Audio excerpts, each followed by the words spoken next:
I said, looking at me, I can tell by your eyes that you're feeling me, and I really want you to get close to me. So would you dance with me, dance with me? My drop tops in the parking lot, and I'm gonna take you back to my spot, but we still got a little more time to rock. So would you dance with me, I dance with me? can see you over there, just chilling with your girlfriends. Can't believe you're by yourself. You should be here with me, chilling with me, drinking with me, freaking with me. Oh, oh, oh, oh, yeah. Looking at me, I can tell by your eyes that you're feeling me, Yeah. and I really want you to get close to me. So would you dance with me, Girl, I see my drop tops in the parking lot, and I wanna take you back to my spot, baby. Ooh. time to rock. So would you dance with me, Oh, I can see it in your eyes that you're looking at the time. You wanna leave this party, and I know you wanna leave with me. To chill with me, to drink with me, to freak with me. Oh, baby, oh. I can tell by your eyes that you're feeling me, And I really want you to get close to me. so would you dance with me, Baby, my drop tops in the parking lot, and I wanna take you. Oh, would you dance with me? Baby, would you dance with me? dance with me? Yes, Looking at me, I can tell tell your eyes that you're feeling me, baby. get close to me. So would you Baby, dance with me. tops in the park, Oh, take it back to my spot. and I really wanna Time to rock. So would you everybody sing along. If you're sexy and you know it, clap your hands. If you're sexy and you know it, clap your hands.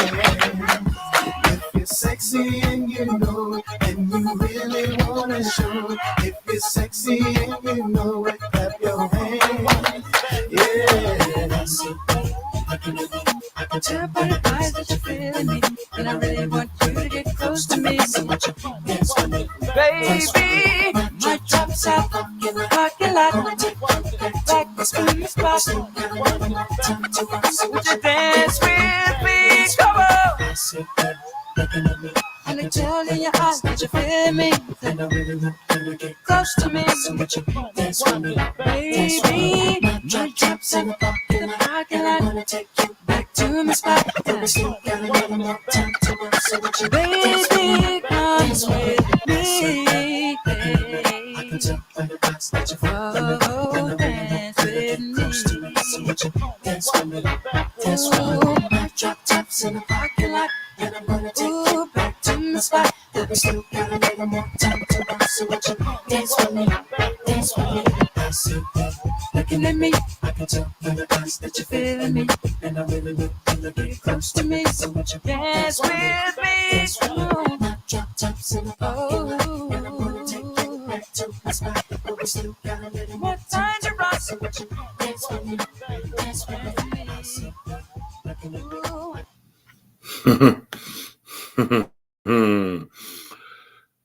I never know what to do with those fadeaways. Uh, it's something that used to happen a lot in the 90s when we had tapes and stuff. I think it was a way to have you be able to skip the track or maybe lead into the next song. I don't think that we see that a lot nowadays. The little long fadeaway. Do we used to think that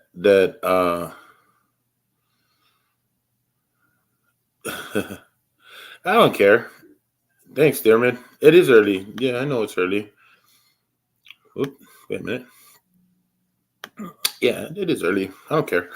Um, I wanted to just I wanted actually to come in a little early because uh I didn't want too much noise about this stream because I wanted to have a little stream where I kind of talk a little bit about myself. I noticed yesterday when I was going around to different streams. Some people were asking about who I was and stuff like that, and I said, you know what? Let me just go ahead and put some stuff out here. It's not. I'm not. Of course, I'm not. Gonna, I'm not gonna dox myself or anything. It's just. The only thing I'm gonna do is that just like when people do ask, who am I? Where exactly, what exactly is my are my motives? I guess you can say. Um, I can direct them to this. I can direct them to this stream. Um, yeah, so it is pretty early, but like I said yesterday, ran into a lot of like different types of people. Sub count went up a lot, so I kind of feel like it's uh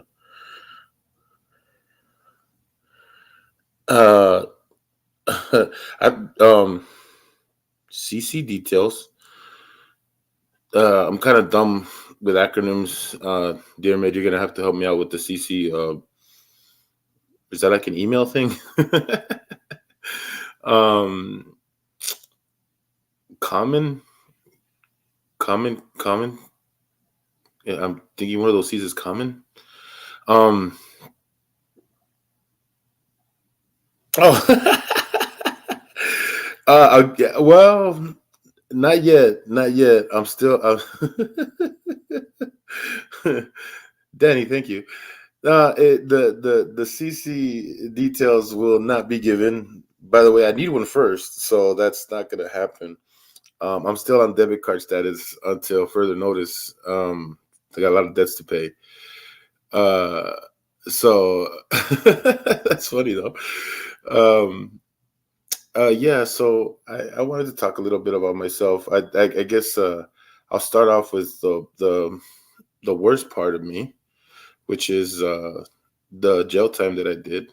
Which I, of course, I've said plenty of times that like I did it, but I guess I haven't really dove into exactly what I did. Um, it's not. It's a simple thing. It's a simple thing. Hey, Schmitty. It's a simple thing. It's a simple thing that I did. It's not even that crazy, but it became crazy. It became crazy for several reasons. Number one, uh, I was, you know, I grew up like I've always told everybody. I grew up in South Central. I grew up around a lot of different, bad people and stuff like that, and I had bad examples in my family as well. I mean, I was, I lived around a lot of negative stuff. I guess you could call it that. I don't know. I just like yeah, growing up with a family where people, commonly went to jail and stuff like that, and it's like, um, it just basically was something that was in the cards already. I mean, a lot of people would tell you that, and I didn't want it to be that way. So I chose all the things that normally wouldn't be, or normally wouldn't be part of, the normal standard in what was my neighborhood, what was the people that I knew and stuff like that. I mean, we're talking about um a graduating class that only had about 300 students in a school that had about what, like 10,000 or something. I mean, I had a I had a really, my school was overpopulated. I mean, we barely sometimes even had places to even sit in class. Um, so I did my best to be this guy who, like, like, who wanted to be straight edge and stuff. As a matter of fact, the only thing I did do was drink as a kid, which is obviously not the best thing either. But I got offered stuff and I really didn't do nothing. Um, and I wanted to graduate and I wanted to go to college and I wanted to do all the things that people do. So I was pretty much a straight arrow type of kid. Got out of school. I went to college. I didn't finish college. I think that had a lot to do with my. Um, I like to I like to think and I like to give myself an excuse that um, I had some sort of you know impairment when it came to learning. I don't know. I can't tell. Um,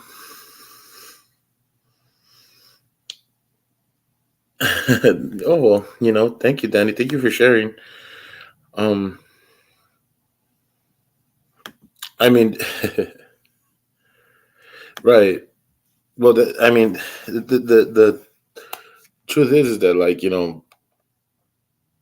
I just always wanted to have a regular ass life. Like, I getting out of high school, getting out of, going to college. I thought that wasn't my path. Like, I didn't want, to be somebody that stood out. Like, I just wanted to be somebody who had, the 2.5 kids with the marriage and all that stuff. And like, it just that's I wanted to be that. Like, like, I didn't want anything crazy.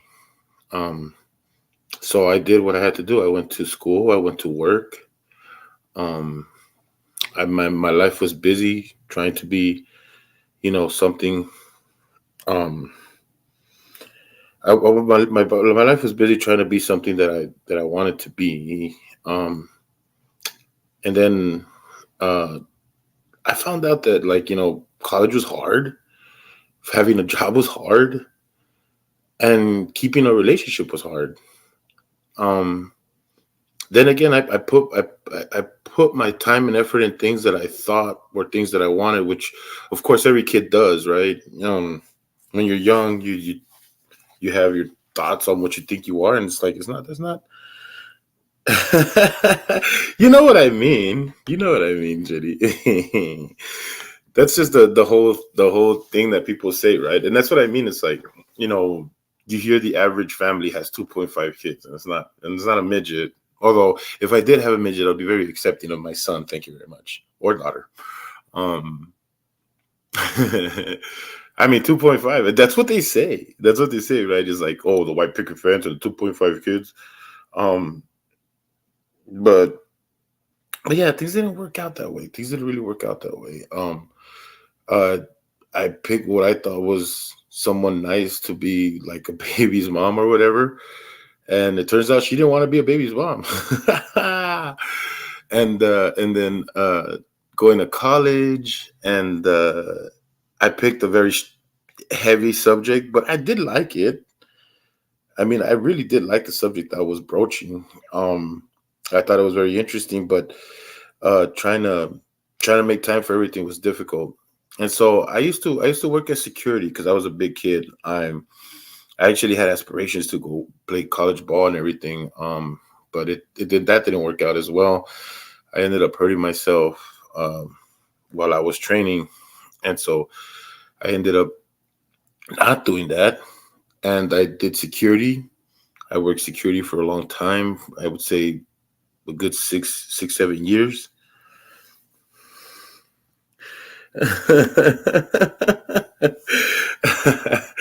Danny, I'm only half a giant in the Mexican world. Okay, I don't think in the Caucasian world or any other world I would be that big of a guy. I mean, being 6'3" is, I guess, uncommon. I don't know. I mean, I did play a lot of basketball. I did play a lot of basketball, so I don't know. That's why I guess it doesn't feel so uncommon because I was around like a lot of people who were tall. Have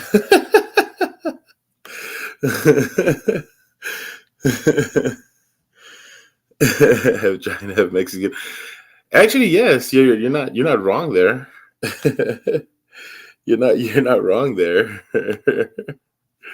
You're not wrong. I am half Mexican. I do play around a lot with the idea that I am Mexican, but I am half. I am half. I'm actually, the other half of me is Salvadorian, which is not any better in the tall category. But a lot of people say that there are tall Salvadorians, like 7 footers. I haven't met them yet. I heard my uncle was, but he died before I got to meet him. Um, so yeah, so that's another thing people should know about me. I'm half Mexican, half Salvadorian, so I do have, you know, like I tell people sometimes in my Spanish, and if you hear me rant, my Salvadorian side will come out a lot more than my Mexican side. Because Mexicans don't rant like Salvadorians, and Mexicans don't have the speed tongue that Salvadorians have. I I can demonstrate both styles. So yeah, I'm half Mexican, half Salvadorian. If anybody has any questions about those two different lives, it's very two different lives, two different types of people, and also there's a lot of there's a lot of racism, I guess you could call it. I don't know if you call it racism. It is racism. I mean, there's a lot of bigotry in between those two different nationalities. I mean, Mexicans, man, Mexicans can be real racist when they want to be, and Salvadorians can be real defensive about it too, because sometimes they're overly defensive, and I think that probably comes from me too, because I don't like to take shit from anybody.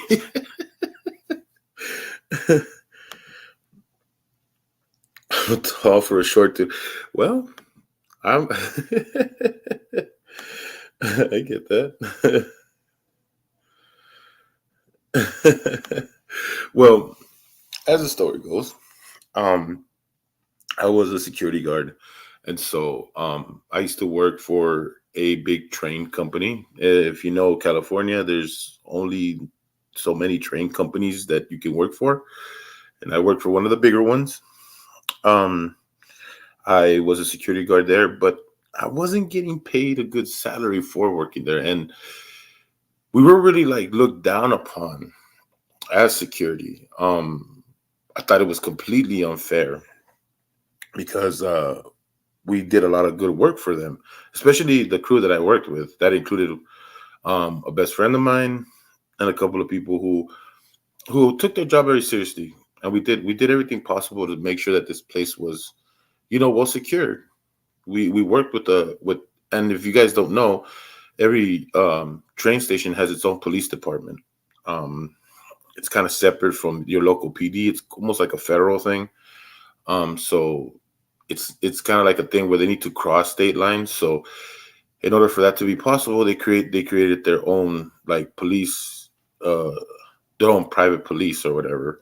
So it kind of has its own jurisdiction, its own way of working. Um, and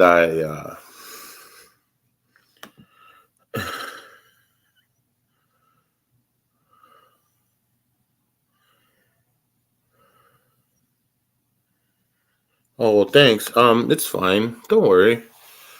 Listen, I don't. One thing I don't want here. I want to be like I like my two mods. I like Danny. I like Guadalupe.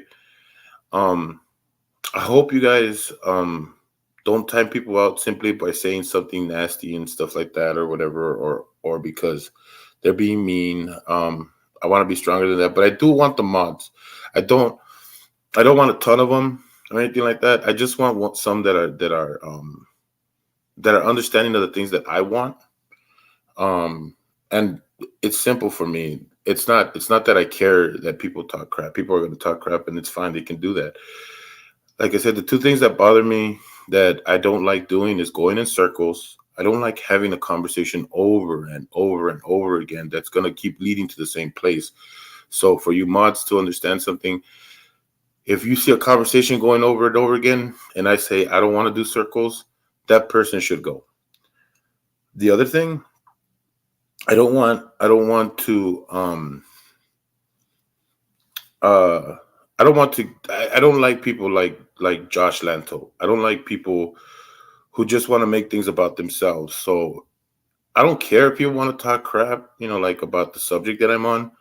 But if you're leading to a subject that has nothing to do with what we're talking about, or I'm not leading that subject away from it, um, those people need to go. So those are the only two real people, and I wouldn't suggest to hide them or block them unless I do.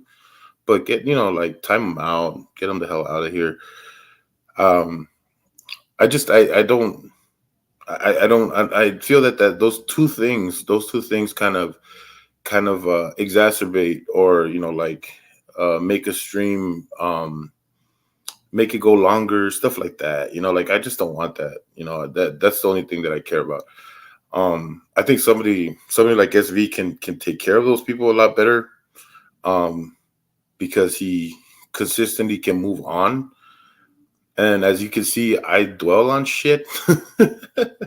I'm working on it though. I'm working on it.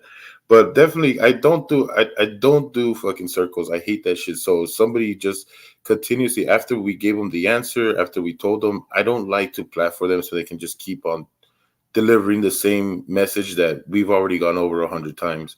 And then the other part is, like I said, people like Josh Lanto, people like um anybody who's like him, who just want to fucking like make everything about themselves, like easily just time them out. I don't want them. Ah, okay. That's cool. Don't worry. No worries. No worries whatsoever. Don't worry. Um, I get it. Uh, like I said, I rambling Jerry. I'm not rambling. I got something to talk about. I'm talking about it. I'm trying to stay on, but I want to recognize you people that are in the chat too. I'm not. I don't want. Of course, I don't want to do a wrangler and like do a roll call and be like, nah, nah, nah. Hey, how's everybody doing? Nah. Oh, Danny, love you, Danny. Schmitty, love you, Schmitty. You know, I don't want to do all that either, but I do have something that I'm talking about. So back to the story.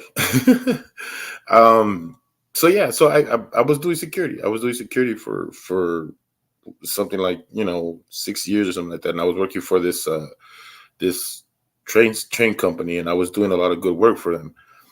And so as a collective unit, we all got together to ask for a raise because we felt like we deserved it. A lot of people were making a lot of money in that place, and we were barely making $9 an hour as security.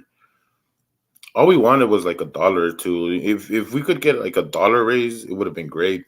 So we went as a collective unit and asked if we could. Of course, they shot us down.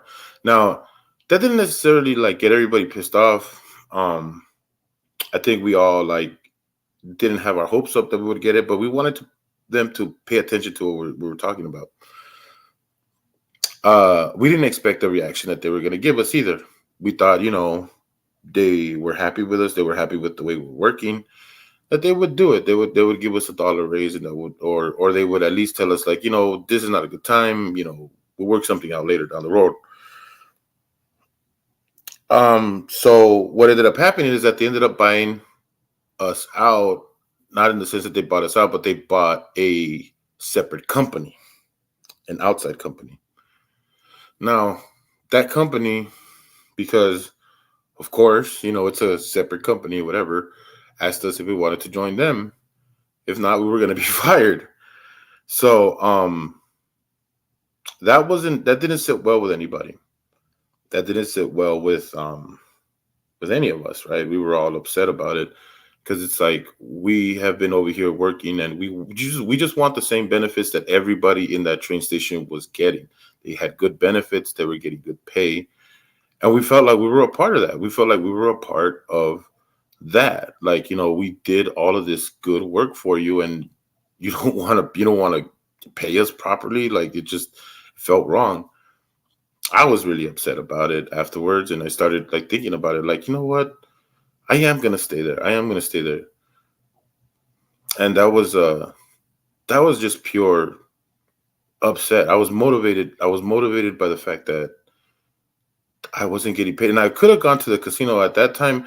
I had worked at a casino for about almost a year and a half, and I had a great time there. It was a good year and a half, almost like, I think I want to say 2 years, but I can't like to go back that far and try to remember how much time I had there. We could say 2 years, a year and a half, whatever, but it's somewhere in the 2 year mark. And I could have gone back there because they wanted me there. I was welcome there. They loved me there. I was, and I should have, but I couldn't let it go. I couldn't let go of the fact that I went to this place where I thought I should get paid just as well as the casino, and I should be appreciated, and I wasn't, and I let it get to me. And so I said, you know what? Screw this. Like, these guys won't pay us, then we're gonna make them pay. And so we decided to take a deal from somebody who offered us some money to look the other way if some trucks came in. Now, these trucks obviously weren't supposed to be in the yard.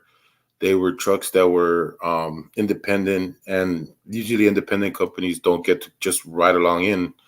Um, they have to, go through a registration process and stuff like that. So when they do pick something up, it's easy to pick them up. And so that's what happened. I looked the other way, got paid off for doing that.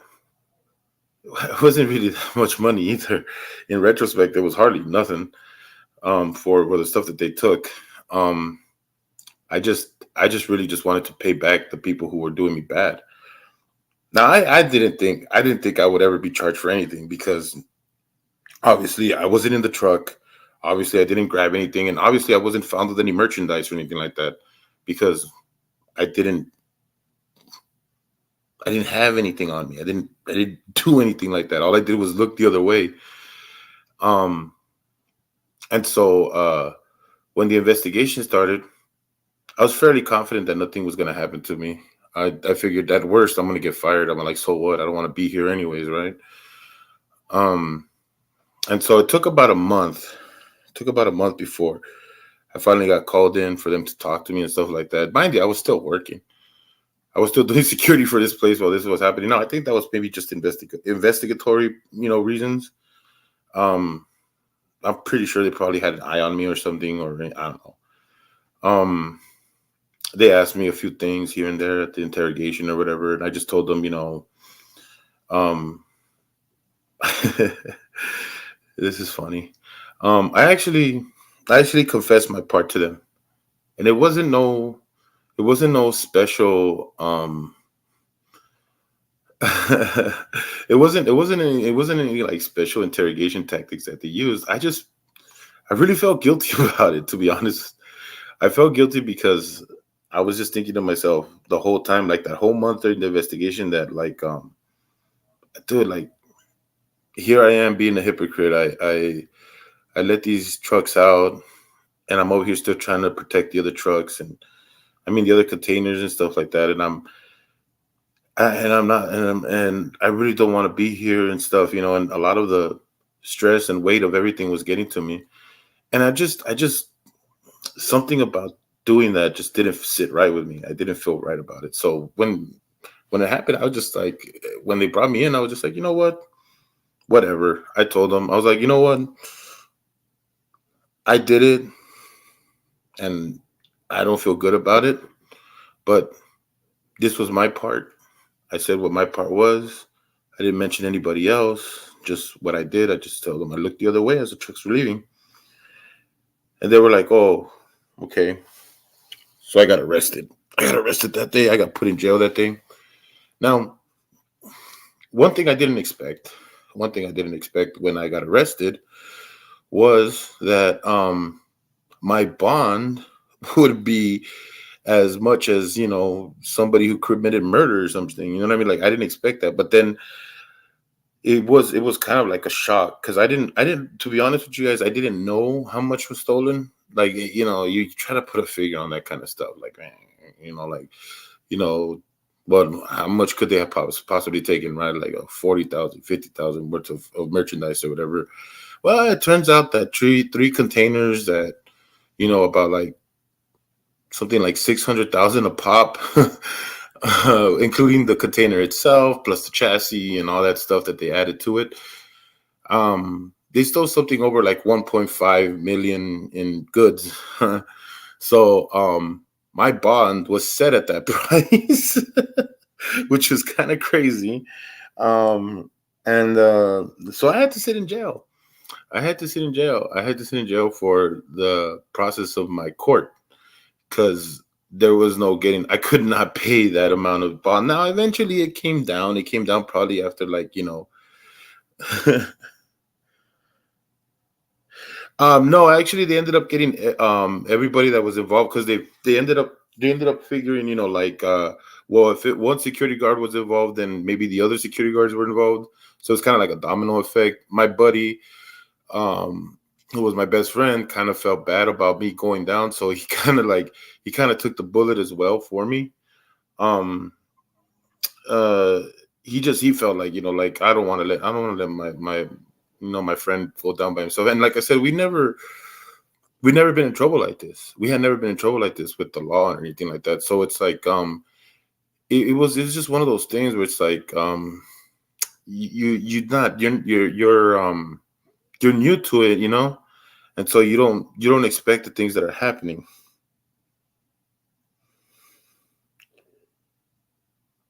Maybe I'm not. You know what? To be honest with you, I couldn't tell you. Because like the domino pieces like that came afterwards. I don't know if they already had them in mind. Because of course the cops ain't gonna tell you like exactly what they have or anything like that. And they lied to me in the interrogation as well. But you know, I didn't take it too personally, and I also like I said, I did want to get it off my chest.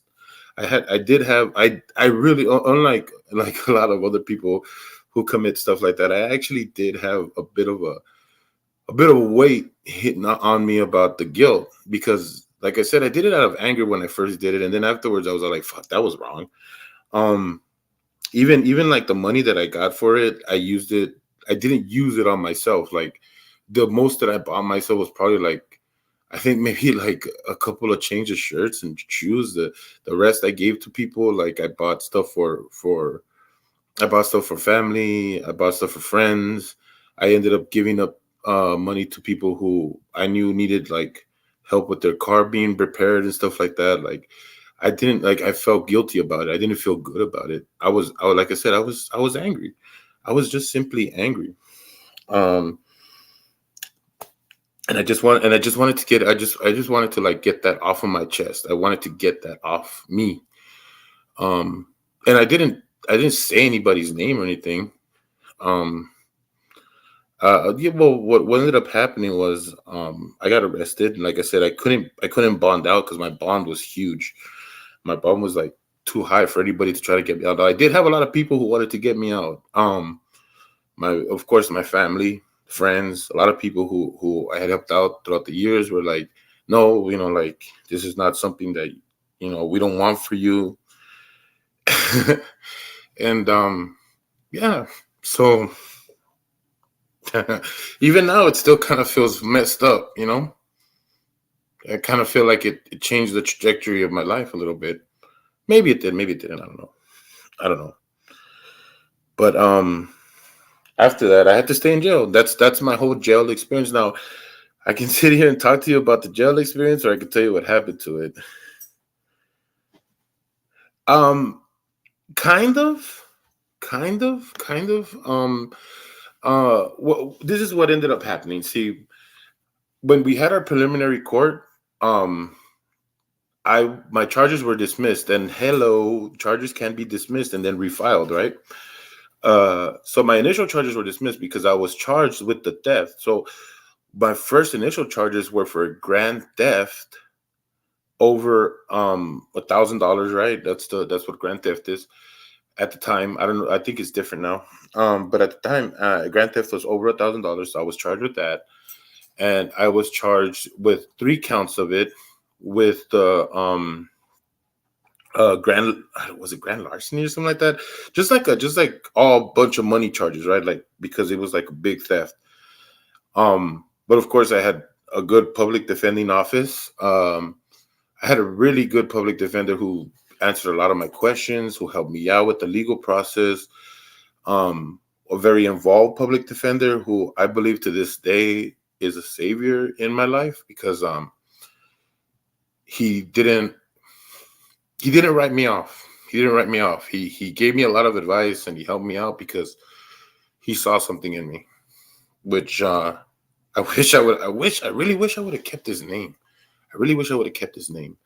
Um, but he helped me out a lot. And well, he helped me get through it. But the first initial defense was I did not actually steal anything.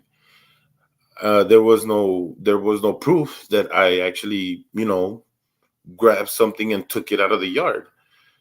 Therefore, the charges had to be dismissed, and they were dismissed. And I thought, well, there you go. Like, okay, I'm good. But no, the special prosecutor put on my case was not going to have it. They weren't having it. They weren't going to let me slide off of that. So they changed it. They changed it to something that I didn't know was possible.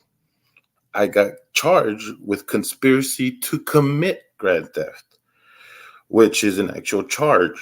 And that's what I ended up pleading to. Why did I plead to it? Maybe because I was in jail for about 6 months. The experience wasn't anything good.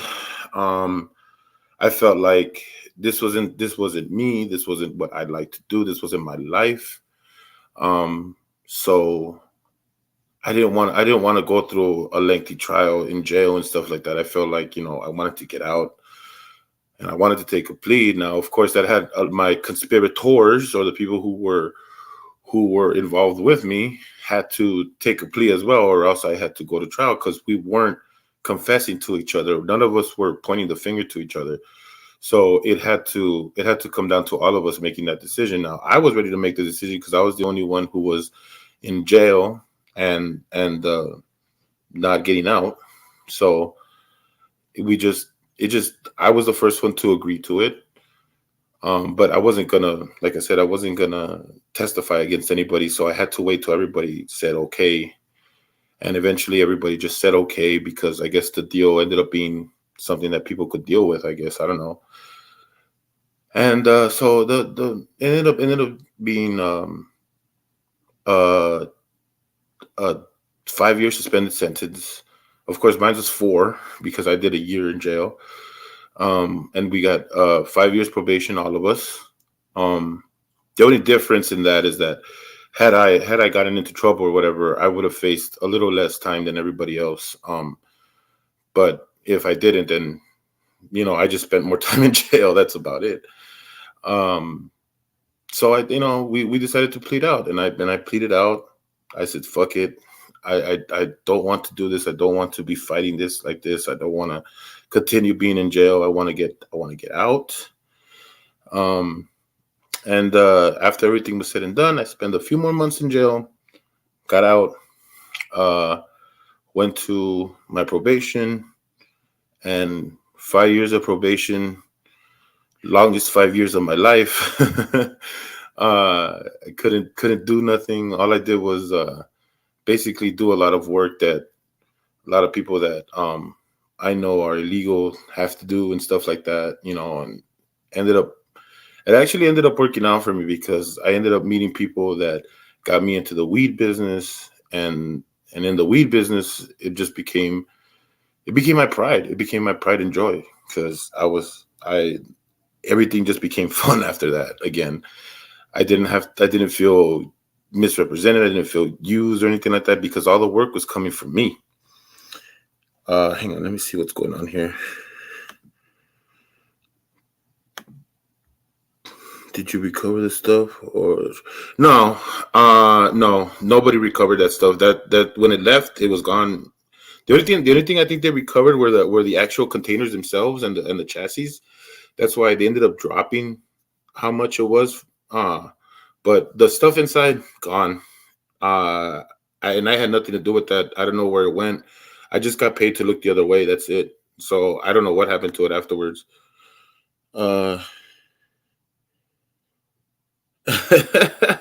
Maybe, maybe, I don't know.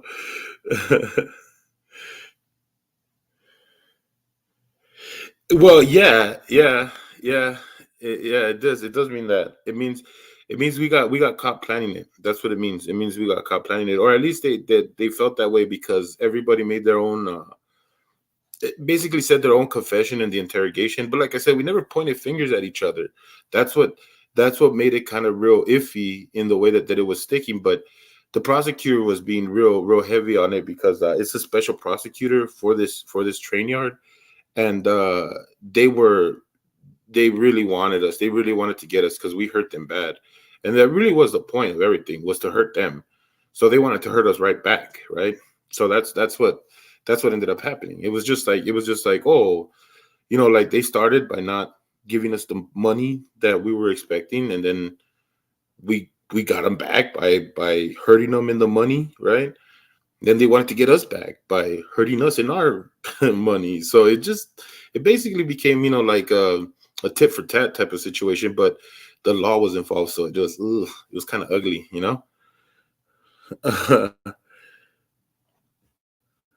Let me see what else we got here.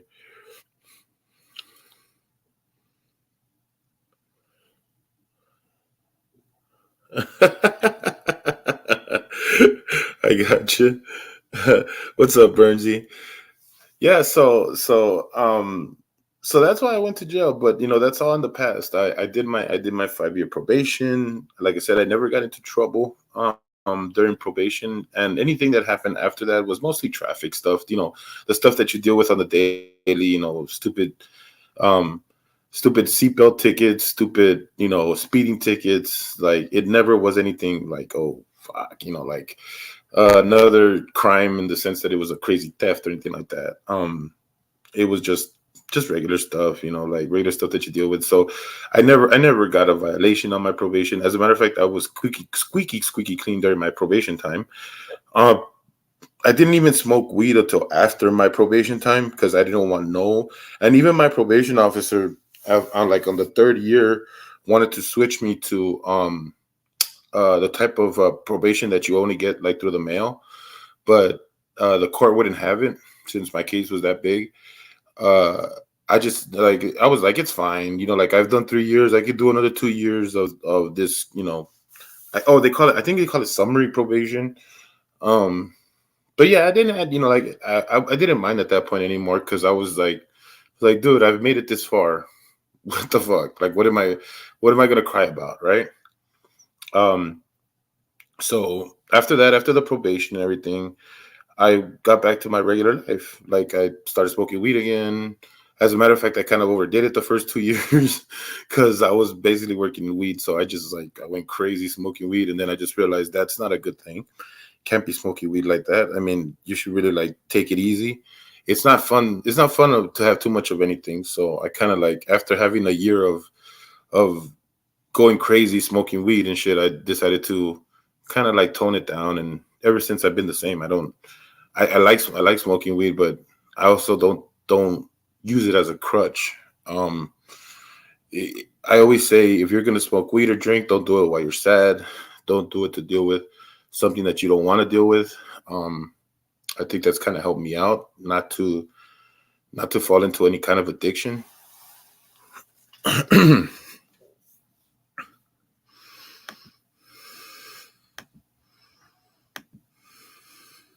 Right. Who spent most time? We all did the same. I did. I spent the most time. I spent the most time, Logan. My I did the most time because I was the first one in and the last one out. Um, but that mostly had to do with me not being able to bond out. Everybody else was able to bond out, but then when everybody else got taken in, they had already figured out that the bail was too high for the situation. Uh, they were just adding a bunch of money that they weren't supposed to add, and so that by the time everybody else got put in, or the people that were supposedly involved, or the people who like all the people that just looked the other way, because the people who actually took the containers were never caught and they never did any time. It was all the security guards who looked the other way. When they got everybody, um, basically, I was the most in there because I just happened to be the first one. So it's not really anything about people pointing fingers and stuff because we didn't. All we did was just say our part and that's it. And we kind of agreed to that. We all kind of agreed to that. Like my friend and everybody else just kind of agreed. You know what? Um, I think we all kind of had the same spirit in it. Like we were mad, so we wanted to do that, but we didn't want to like we just didn't we didn't want to carry that with us. I think we all kind of had that same attitude. Like we felt bad for doing it. Um, we didn't want to carry it with us. We just wanted to say fuck it. We just want this to be over. We did it out of spite. We did it out of anger. Um, and yeah, so we just wanted to get it over with, and we didn't feel like none of us felt like we were going to be career criminals, either. So we just said, you know what, this is if we made a mistake, well then we'll correct it, and we all did. We all came out good on the other side. I mean, my friend ended up becoming an engineer, and he's got a very good job. He's got a family. I mean, we're still friends. It's just he's dealing with teenage girls, and he's got many of them. And so it's difficult to get a hold of him now, and I don't mind. It's okay. We're all getting older. I'm happy for him. So that's pretty much how that ended up. Um,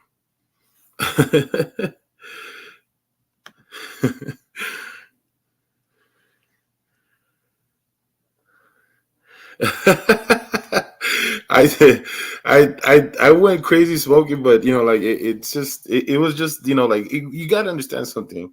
When I got out and I started doing other jobs, um, I got tired of making you want to talk about like I was already angry that I wasn't getting paid right. Then you go into jobs where they don't pay you right because they know they don't have to pay you right because you're like trying to find a job and it's hard. It's like, oh, so you want this job? Well, you'll take these $6 an hour and shut the fuck up. And it's like, oh damn, like this sucks. So one of my friends who at the time was running his own delivery service told me, look, man, he's all like, I can't promise you a job. He's like, but I'll tell you what, I'll give you this pound of weed. You figure out how to sell it and make sure you have this amount of money for me at the end at the end of at the end of 2 months or whatever, and I'll get you another pound. And I was all like, okay. So I grabbed it and I started selling it illegally because it wasn't legal. Um, but I figured it out. I figured out a customer base, and most of the customer base that I started out with were all older people who didn't want to deal with all the young people and stuff like that. So I got like an older base of people to sell to. And usually older people aren't gonna buy nickels and dimes, right? They're gonna buy like ounces. So that ended up working out for me because I could sell by the ounce, and a pound will go a lot faster when you sell it by the ounce. And I would just do that. And then, at first it was kind of like side money. Then when I ended up getting a little bit more, it started becoming like kind of medium, kind of medium to my regular salary. And then next thing I know, it became my main source of income. Now, once it became my main source of income, I knew I didn't want to get into any trouble again. I didn't want to get into trouble with the law again. So I knew we at the time we had a medicinal clause or whatever, and I went to go talk to a lawyer, gave him lots of money. I gave the lawyer lots of money to help me open up a medicinal shop.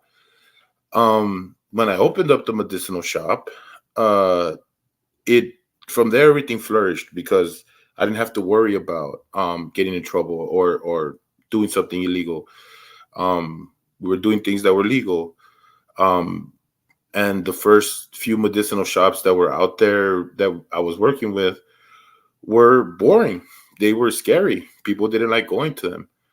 So I used the retail model from one of my days, and I used to work in KB Toys. I worked in KB Toys for like about 2 years, and I got taught a lot about retail. And so I kind of used the retail model, and I also made a little bit of a more welcoming atmosphere, which then got copied over and over again. But it worked, and we were able to get, people to come in, feel relaxed, not like they were going to get in trouble. I got close to the local sheriff's department. I got close to the local PD, and I would talk to them and ask them, hey guys, like I'm not trying to be a dick or anything, or, like I'm over here, I got my weed shop, it's medicinal. I'm gonna make sure that everybody who comes in is medicinal. And I ended up having a pretty good deal. And it worked out. It worked out for a good amount of years. I was doing great. I was doing awesome. I didn't think I was gonna fall back to anything bad. I really didn't.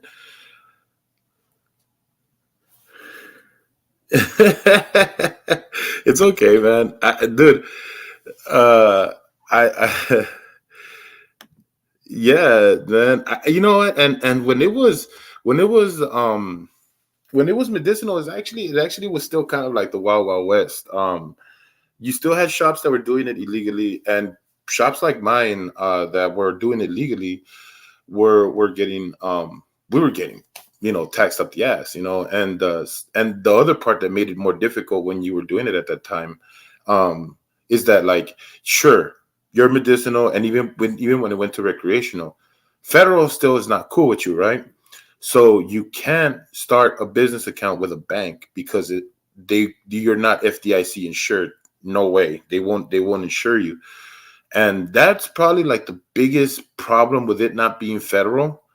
They don't talk about it enough. When you try to open up a business account and stuff like that, it's like, look, man, you're not FDIC insured. You have to have a certain amount of credit in order for us to like back you up and stuff like that. And you're already paying up the ass for lawyers, for licensing fees, not to mention all your fees for, like your shop itself. Like you got to go to a special district. I had to open up my shop in the worst parts of town because those are the only parts of town that will allow you to have a medicinal shop or a recreational shop. You can't go to a pretty town, like a pretty city in LA, because if you go there, they'll regulate you up the ass. Like you don't.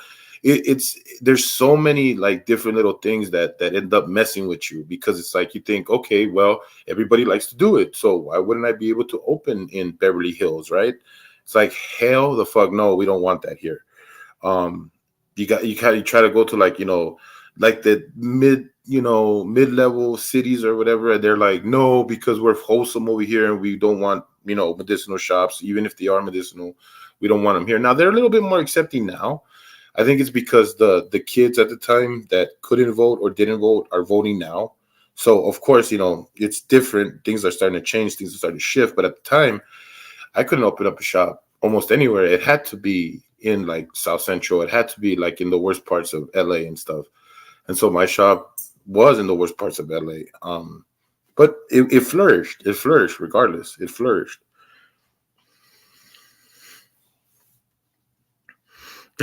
I don't want to play Wild Wild West. I actually I wanted to. What's this? What is it? I actually did employ a retired sheriff's deputy for security after a while. Uh I like paying my security because I was a security. I like paying them what they deserved for the job. But it just started getting way too expensive. And the thing is that I had more employees than the security guard. I had a bunch of people who I had working for me. It's just an experience, man. Like I got to say, like once I got that ball of wax rolling, it's kind of difficult to stop it because the money's good, but at the same time, you got a lot of people to take care of, and also too, you got people who see you as this, like I find it comparable to being somebody like who's made it, right? Like people just see you like, oh, you're selling weed, that means you're making millions and millions of dollars, and you're making fist upon fist of money, and you should be able to take care of people and this and that. And it's like, I it's not that simple. My overhead is unbelievably expensive. And I'm dealing with cash because it's like I said, I couldn't open up a regular bank account. I had to like put all my cash into a safe, into a literal safe, a big safe that I bought for like over $800. That like I think was like 10 feet tall. It had a digital key lock on it. It even had that little like twisty circle thing that you see in all the movies where it's like you have to like kind of like spin it for it to open. And yeah, that's the way I had to deal with it. And trust me when I say, like, I had people who would come in when I had days where I had to do like my payday days and stuff like that, and they would see the cash and their eyes would light up and they'd look at it. I'd be like, hey, like, don't you look like it gets you so paranoid. Like you get paranoid, you start looking over your shoulder and stuff like that. And with just cause, because my shop ended up falling because I got jacked. I ended up getting jacked. It's unfortunate, I never expected it. I thought that I was good with the community, like, like as far as like people, backing me up and, having the street cred for people to like be like, okay, like we got your back and stuff like that.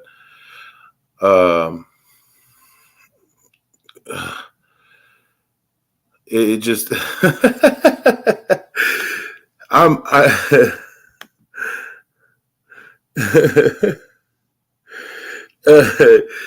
GMK, you know what I mean, man. You're a lawyer, so you know what I mean.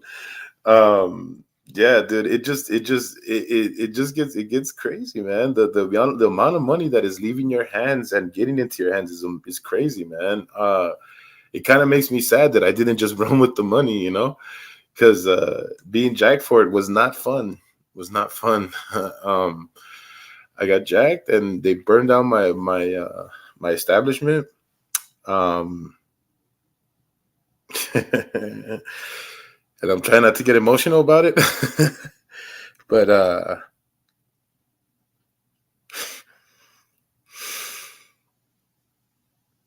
yeah, that was the end of that life. That was the end of that life. So again, again, I was left with a life-changing choice.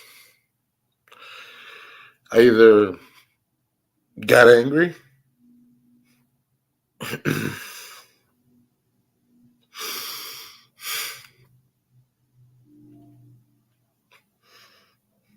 I either got angry or I moved on.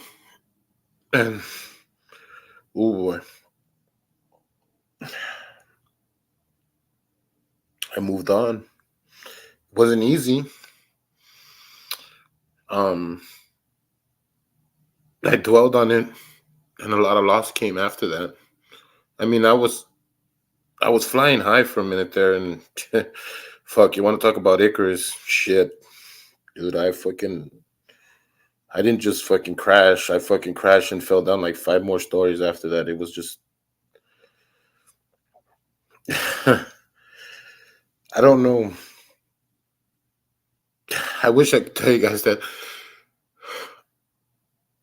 I just picked it up and started anew or whatever. I didn't. It was hard.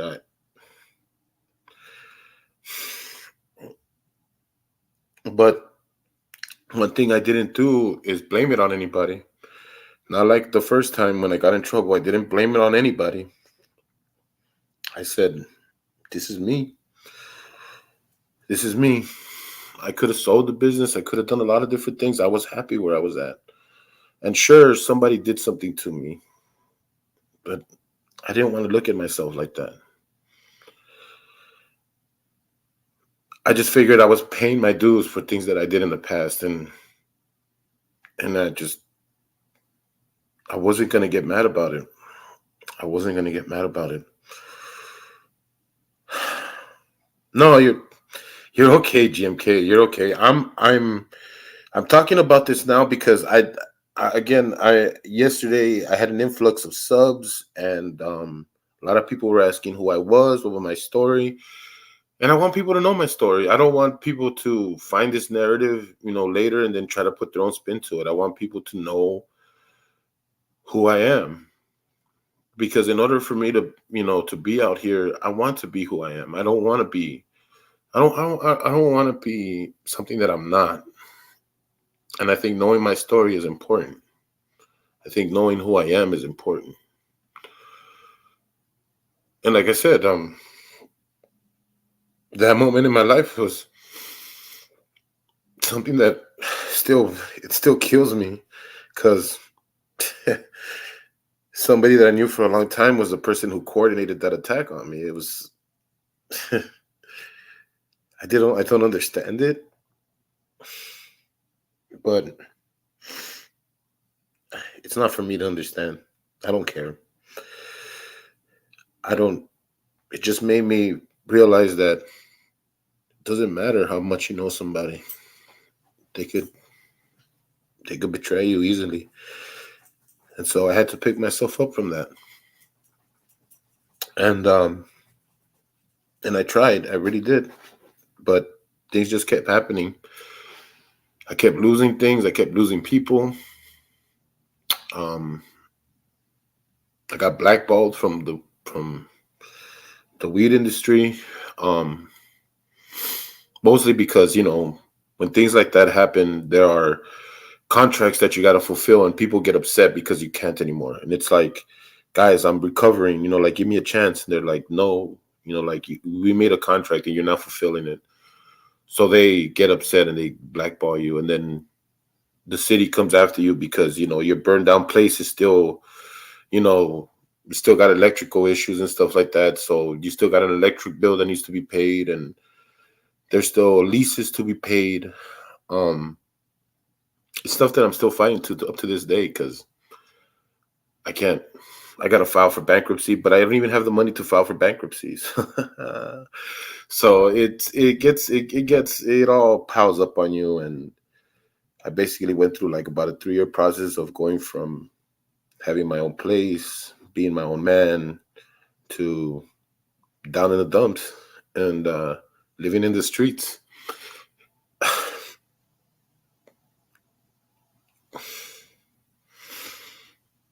And that's when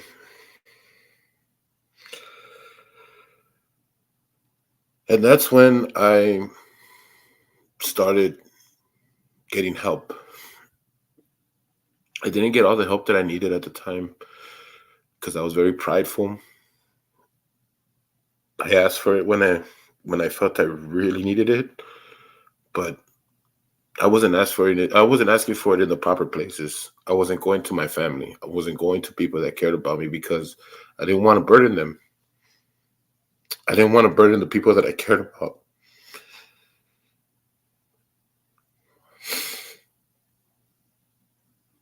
I end up alienating people like my girlfriend of 15 years. I didn't want her to know that I was suffering. I would lie to her and tell her that, I'm going to my place and I had nowhere to go. I was ashamed. And so for a while there, I was suffering alone. Some people were there for me and I'll never forget them. But I was suffering for no reason. I found out once that I hit rock bottom, there were people that really cared for me.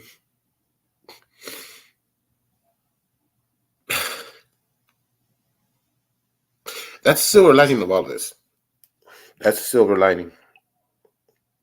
Is that after being betrayed and after going through the shit that I went through, I realized that I had made an impact. I had made enough impact on people that they wanted to lift me up. And it was a beautiful thing because I didn't expect it. I didn't expect it at all. And so now I'm super grateful and super humbled by it. And and now I can kind of laugh at myself for being such an idiot. And I can laugh at myself for being stupid about things. And I want to laugh because it feels good.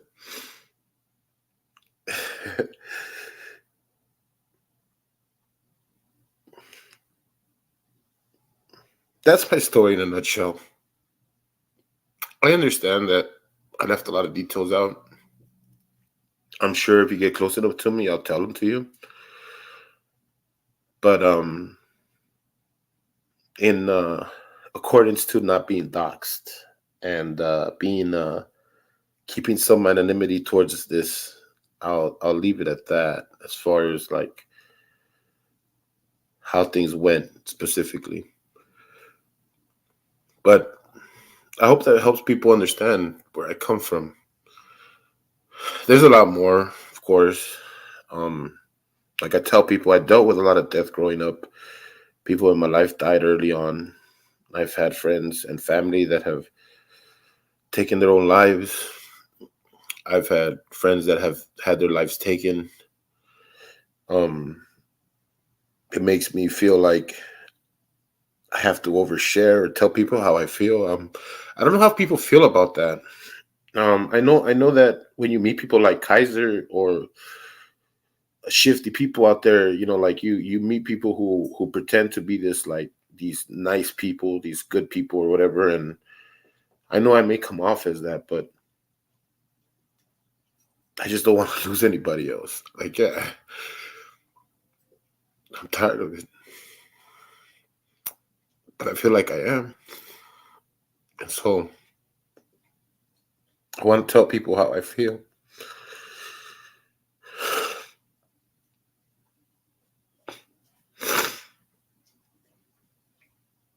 Um,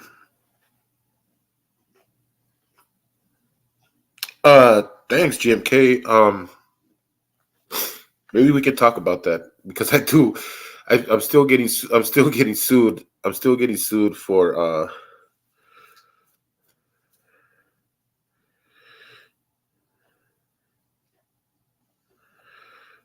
Did I what? I don't know what you mean by this, Logan. I don't know what you mean by this. And excuse me, chat, if I haven't been watching you guys.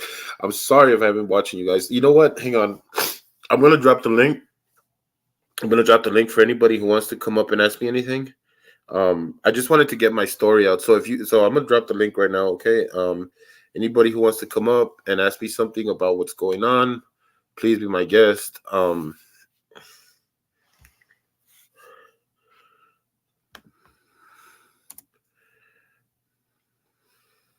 There you go. So that there's the stream link if anybody wants to join. I know it's super early, guys. I like I said, I wanted to just like give a part of my story for people to understand who I am. I'm not trying to like overshare or trying to like, make people feel sorry for me or anything like that. Uh as far as my motivations go for the channel, I wanted to do something that I could be passionate about, something that I could do for people. I thought it was gonna be in the talking about the auditors and stuff, but I realized that's a little bit not as important as things like stolen valor. I think that's a more noble cause, and it's a cause that it doesn't get sticky because we don't want nobody to be doing that kind of stuff. So I want to speak out against that. I want to speak out about people who are actually pieces of shit. And so in order for people to understand, where that comes from, it comes from dealing with a lot. And that is, you know, that's who I am. That's where I'm at. Uh, um, I hope it helps people understand where I'm coming from. I hope you guys kind of get, like where I'm at. And I also don't want people to think that I'm this fucking like, this figure that wants to be all serious, because I don't want to be all serious. I want to like laugh and have fun. I usually have more fun. I usually am more open to comedy and stuff like that. I mean, God knows I went to a lot of comedy shows and I love comedy. I love being funny. I like being funny with people. Like I don't like being this serious and stuff like that. You know what I mean? Like, but I do understand that there are moments that you have to be. I try to be, I try to be serious when I need to be. I'm not trying to be disrespectful to certain things. So, my first thing is always to be funny. I really like that's what I want first. I want to entertain first, and it's something that I look forward to. I look forward to entertaining you guys. I look forward to you guys coming to my stream and having a good time. But I just needed to. I needed to put that out there. I needed for people to know that, I've made mistakes. I'm not perfect. I don't pretend to be perfect. And I'll probably still make mistakes going forward. I don't believe that I'm going to not stumble. I've tried not to. But yeah, that's pretty much my stories.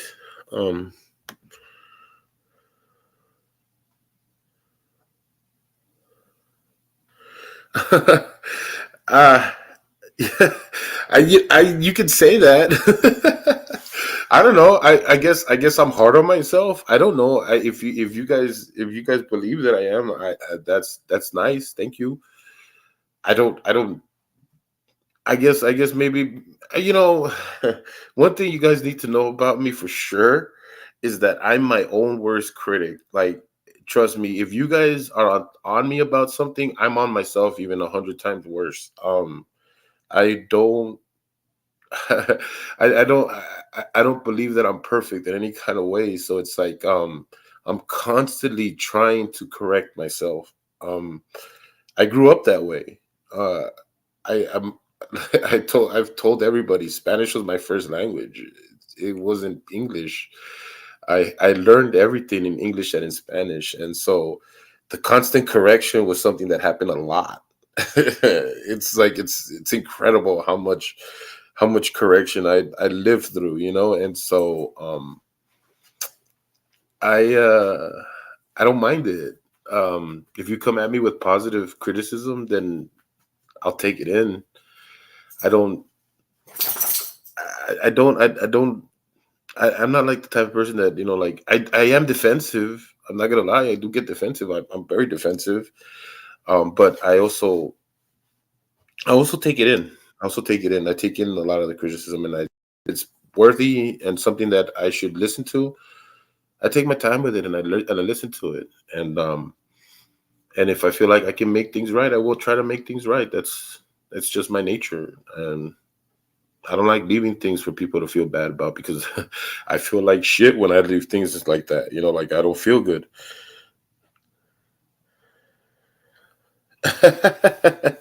Logan, I know you do, man. Dude, like we've been around, man. You're an awesome guy. I think a lot of people misinterpret sometimes your wit, your sense of humor. But you're a good man. You've been around since Crippled Cat and stuff like that, and I can't. You know, I don't have anything negative to say about you. You've been the same kind of guy that I've known since the beginning. Like I said, that to me that means a lot. If you're the same person that I met when I met you like 4, 5, 9 months ago, we're cool because it's like I don't expect nothing of you. You are a very consistent person in my life, and I like you. I like you, Logan. What's up, Bernsey? Hey, what's up, man? I hope I didn't get too heavy on the subject, bro. You got too heavy, man. For the Uh, morning time, it's a little heavy. what's up? For the morning time, it's a little heavy. It is. It It, ain't morning for me. It ain't morning for me, but for people in the States, it is. I get that. I get that. And actually, another thing you should know about me. I'm an early bird. I'm just like that. Anywhere I go, anywhere I am, the better the time change or whatever. I'm early to rise. Maybe it's the Mexican side of me. Maybe it's the like that farmers, you know, type of thing or whatever. But I'm the type of guy that it's dark, I go to sleep. It's light, I'm up. You know what I mean? Like I don't I like even doing like the overnight stuff. Like when I stay up, it really kind of throws me off a whack because I can't do the ultra staying up all night. You know what I mean? Like No, I'm up at 5:30 every morning, so it doesn't matter. The sun doesn't come up here until 8 o'clock. Sucks. oh no, yeah, dude. That I'll be dying, man, dude. When I used to get up like every morning, even before my grandparents that would wake us up for school. Like when they would wake us up for school, like I'd be awake, and my grandpa would be like, "Wake up your brothers." But it's just the way I've been since a kid. I don't know why. I'm just early to rise for whatever reason. My Um, dad was military, so so you I just were grew up. used to it. Yeah, I got used to it. Trust me, especially when he got called on alerts back in the day. Ooh. I don't know if Logan remember those. It's when they thought the Soviets were going to attack. He had to hurry up. He get a call at 3 o'clock in the morning, grab his military gear, and run out to the post. Nice. Wow, man. That's Yeah, crazy. Yeah, no, man. and he was loud enough to wake everybody up. So Yeah, yeah, it's something about, you know, people who wake up early in the morning are loud too, right? I try not to be. I try not to be. The only thing I try to do is just make sure I just make my I need my coffee first thing. Yeah, me If I too. don't get my coffee, I'm not a nice person. Ooh. Well, I don't like it doesn't necessarily like ruin my mood not to have my coffee, but I don't like feeling groggy. Like you know that like Oh oh yeah, like that you know that feeling? I oh hate yeah. that feeling. I hate that feeling too. So I have to have like a coffee to get myself going. Usually middle of the day I'm running around like doing my thing or whatever, but like early morning I gotta get it or else I'll be sleepy. And then later on in the afternoon, oh my gosh, like I said, when it turns dark, like I just start getting all the sleep stuff. You know what I mean? Like, I'm like I Yeah, don't want to feel this way. the sun finally came out since I got here on the what is it, the 15th or 14th? I forgot when I got here. It's been just gray. I can't deal with gray, man. Gray's depressing. Right. Yeah, exactly. That's why I couldn't live up north. Like I remember I went up there like when I used to do my weed runs, like I always like to go to like to Humboldt County and stuff like that to go get like the real good stuff. And when we would do trips, it'd be like rainy, right? It'd be like oh the weather would be bad or whatever. And man, going through like a week or two of seeing nothing but clouds, oh my God, it gets so depressing. You like you're like, come on, man. Like there's gotta be some like squeaking through there, you know what I mean? Like something. And it's like, oh, it just and then Hey, the rain hey, gets depressing. It's bad. oh yeah.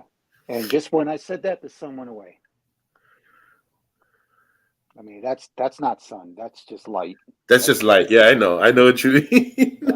that son of a bitch. It's dark.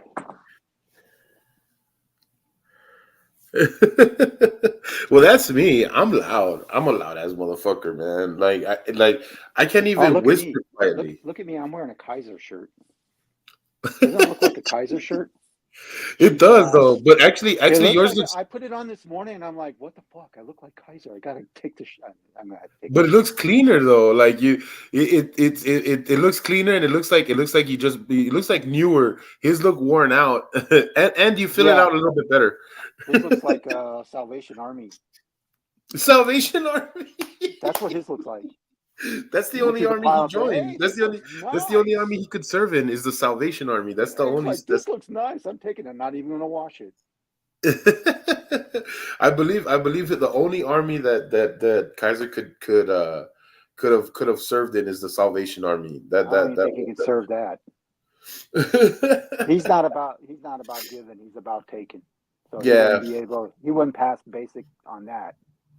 yeah, he wouldn't. He wouldn't. And man, hey, am I the only one? But man, dude, I feel like I haven't seen SV in a long time.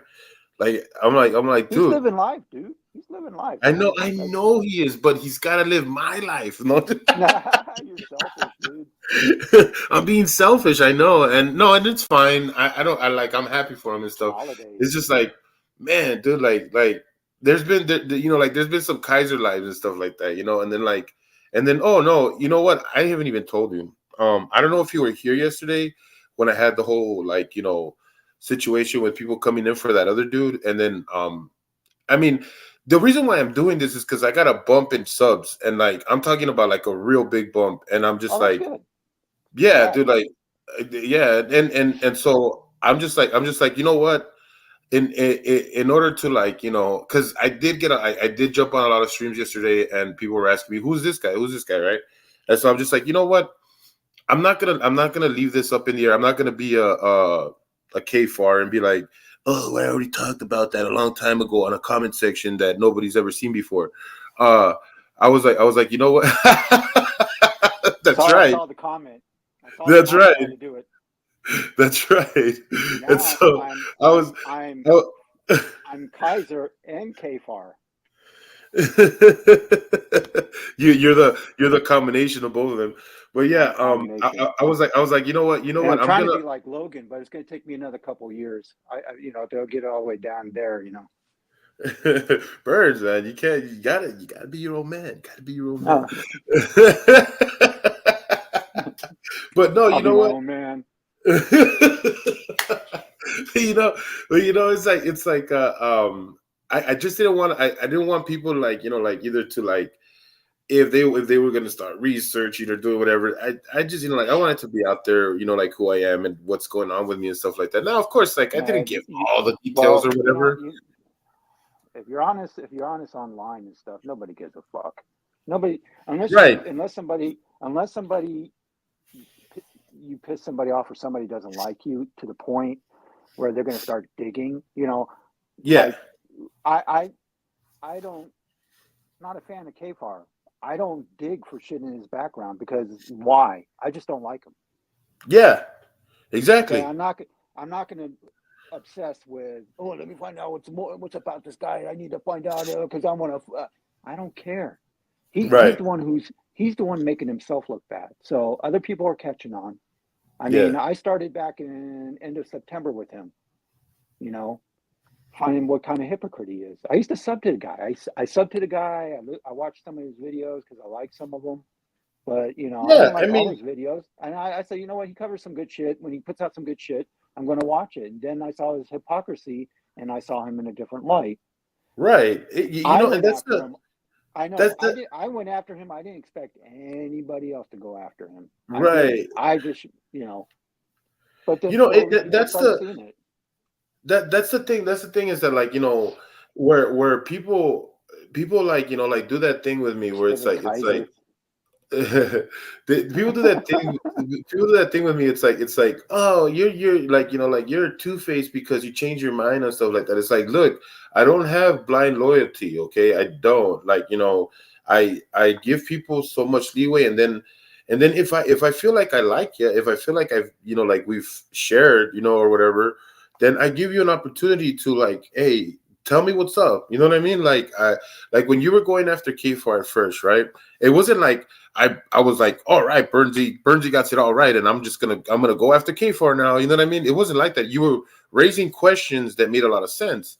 And so when I went to K4 and I told him, hey, bud, you know, like, you got this guy Bernsey, and he, like, doesn't look like he means anything like any kind of harm or is obsessive of you. He's just asking questions.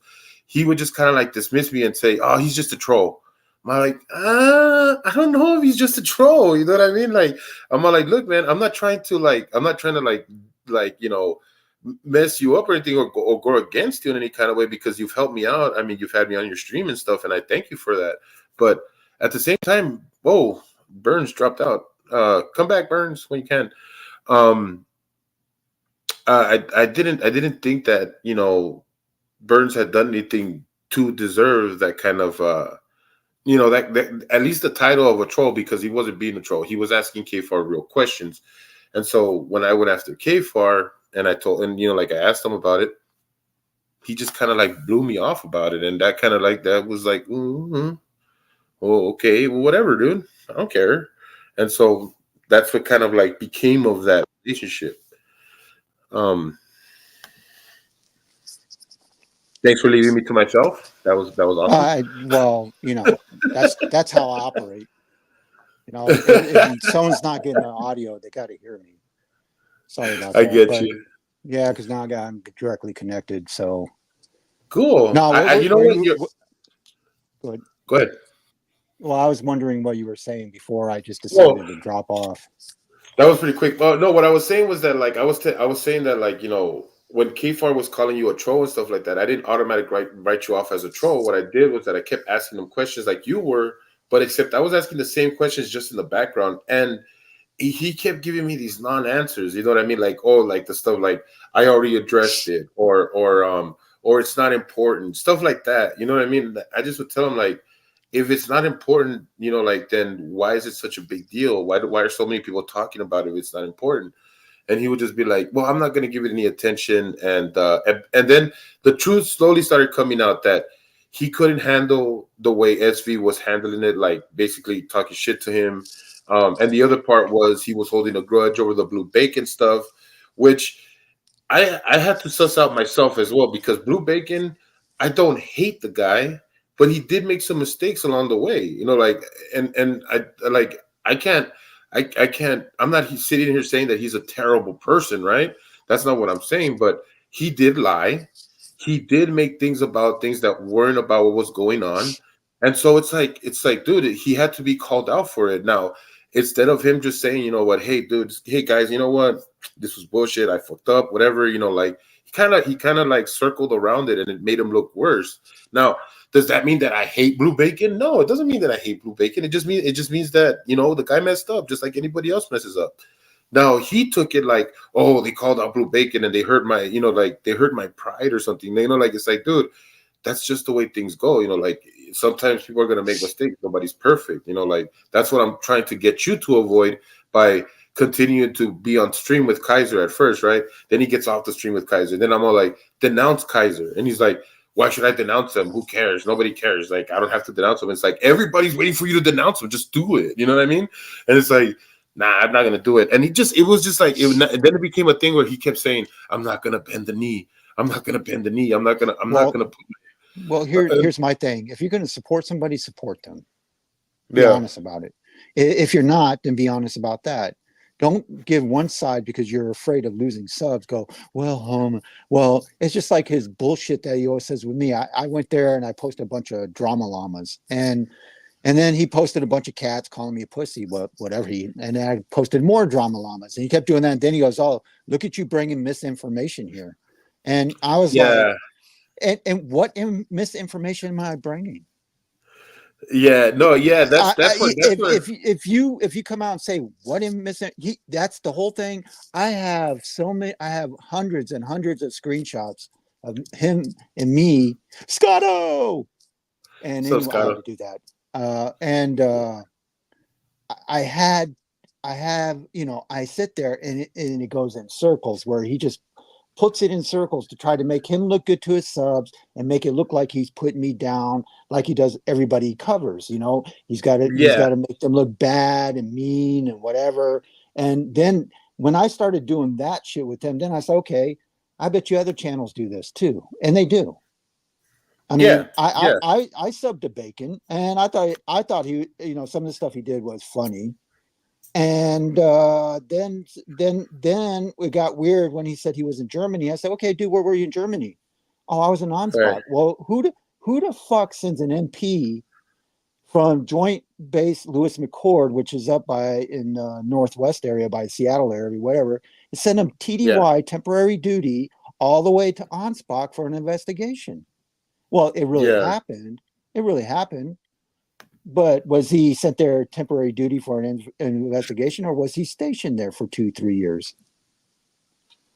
And he never answered me. And then that's where I went unsub, because you know what? If you can't answer, and I didn't even answer that question online. I did that offline. Right. You know, that's the same thing with Chili. No. You know. Yeah. No. Absolutely, bro. Absolutely. Like.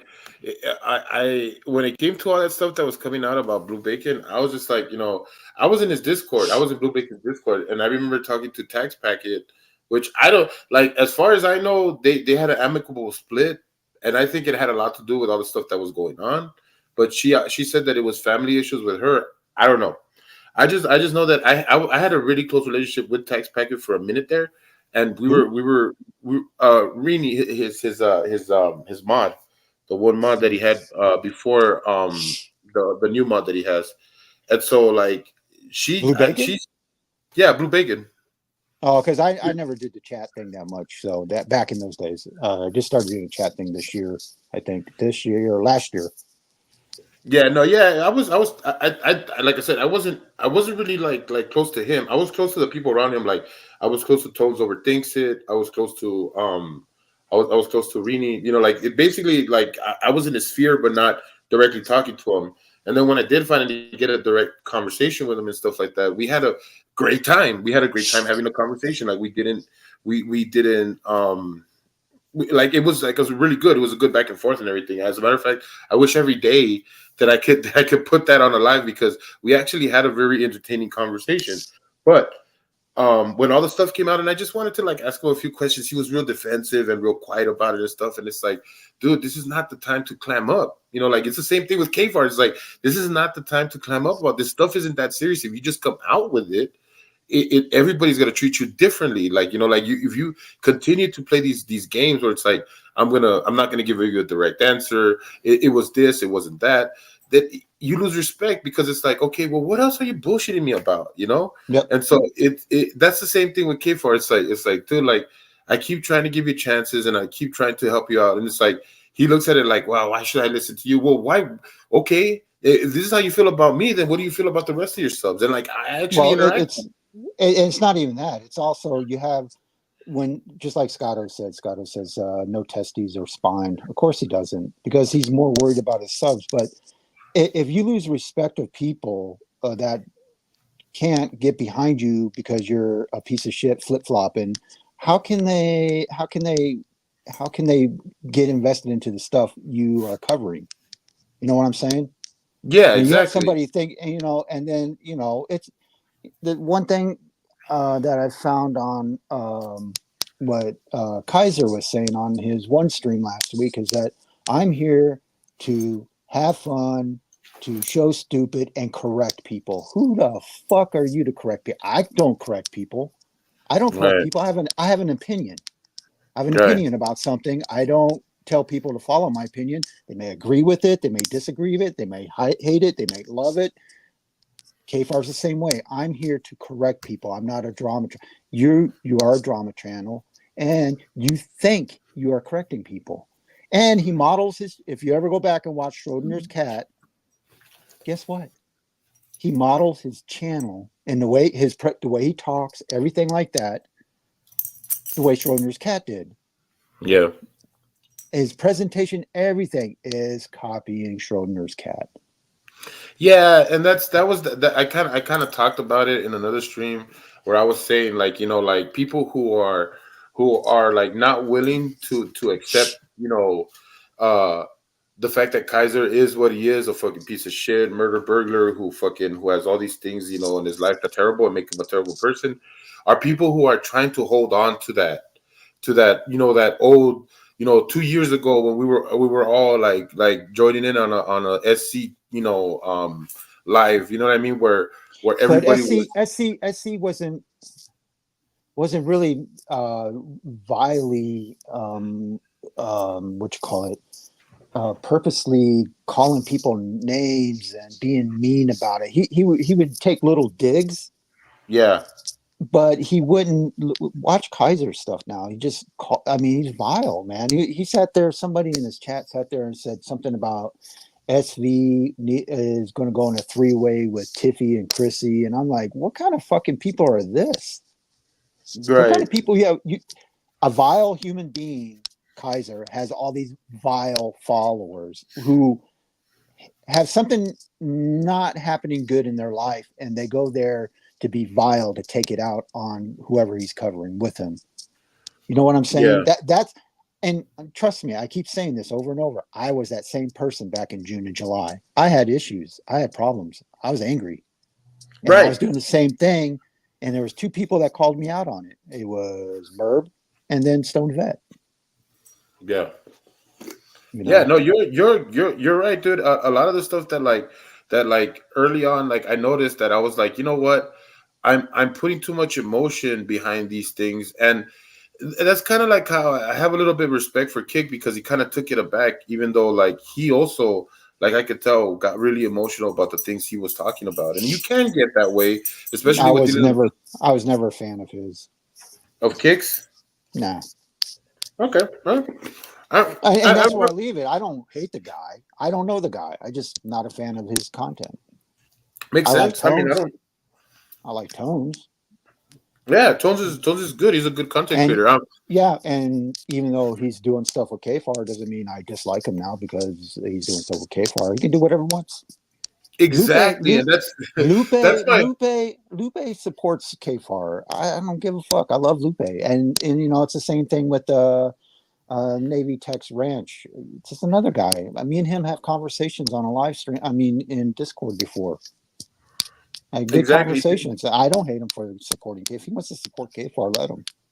I don't have Yeah, no ill but will. you see, that's exactly it. Is that like even with all of this stuff that's happened or whatever, like I'm not dismissing people or throwing people away or anything like that just because we have a difference of opinion, or because like that's the thing that upset me with K4 is that like I kept telling him like, dude, like I don't agree with your stance, and I was being honest with him and stuff, and so whenever I would come onto his stream, I would hope that he would give me the respect of somebody that's been honest with him and been open about my disagreements. But then he starts, like you said, he starts putting you down like he would a frauditor or anything like that. Like like, you know, one of the things that I think is super unfair, one of the things that are like I think is super unfair is the way he came after MST.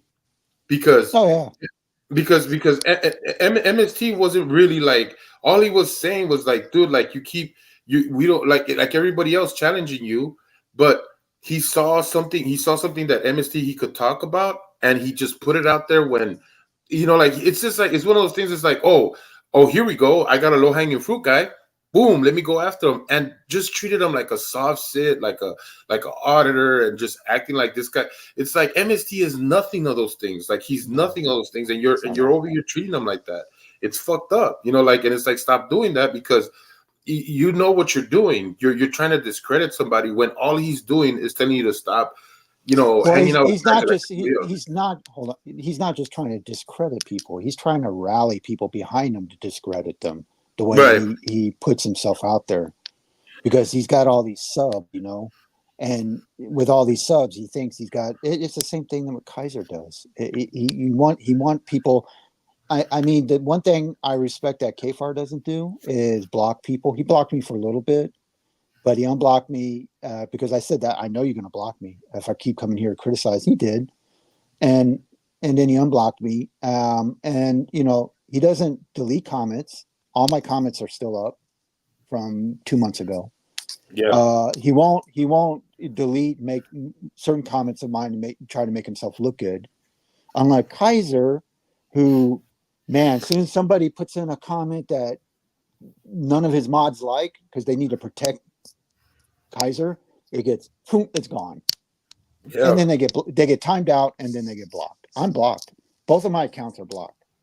Well, yesterday I actually introduced Kaiser to like a whole new group of people, and I was like, they were like, the one good thing out of it was that, like, this is how I know Kaiser's content sucks, because these are fresh eyes. These are people who have never seen him, right? And so they are watching him, and they're like, man, this guy sucks.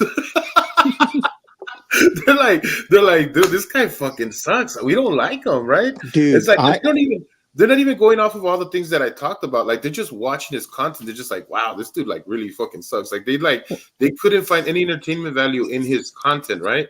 And it's all then hateful. right, and then when he's watching the auditors now, they automatically got outraged at the auditor, right? Like, he's talking crap to someone, and the first thing they said is, who is this guy who's talking shit to the person in the video, right? And I'm like, oh, that's a First Amendment auditor. It's like, that guy's a piece of shit. Like, yeah, of course it is. I was like, but this is what he hangs his hat on. He hangs his hat on going after people who are pieces of shit already. And it's like, oh, okay, you know, like that's why people are rallying behind them, because it's like, oh, hey, you know, you hate auditors just like I hate auditors. Hang on 1 second, yeah. Come on. Yeah. Oh, there was a knock at the door. What kind of delivery was that? Special delivery? Food delivery? Roommate? I'm sorry about that. That's all right. I was just fucking saying, what kind of delivery was that? Oh, me? No, I wasn't. I heard a knock and it was like, what kind of delivery was that? No, I wasn't. Was it that wasn't a food delivery? Weed delivery? What kind of delivery No, was that? it wasn't. It wasn't a delivery. Just, you know, like, Inquiring minds want to know. Okay, it was a delivery. It was a breakfast delivery. Okay, I got my breakfast, and what I'm gonna do is that I'm gonna pretend that I cooked it, and then I'm gonna make a video of it, like, oh, look at my food, guys. But yeah, dude, like everybody in that stream were like, this guy sucks, and I was just like, yes, he sucks, right? And it's like, it was so refreshing to hear that, because it's like, now he can, like, that's another piece of proof that says, you know, like, Kaiser, you're full of shit, bro, because you're like, oh, they're so jealous of me, and why can't they make content like me? Your content sucks. Your content. He's not creating any content. That's the thing. Yeah, he isn't. It's not content. He's not producing anything. He's not producing videos. He's taking other people's videos and he's just adding commentary to it.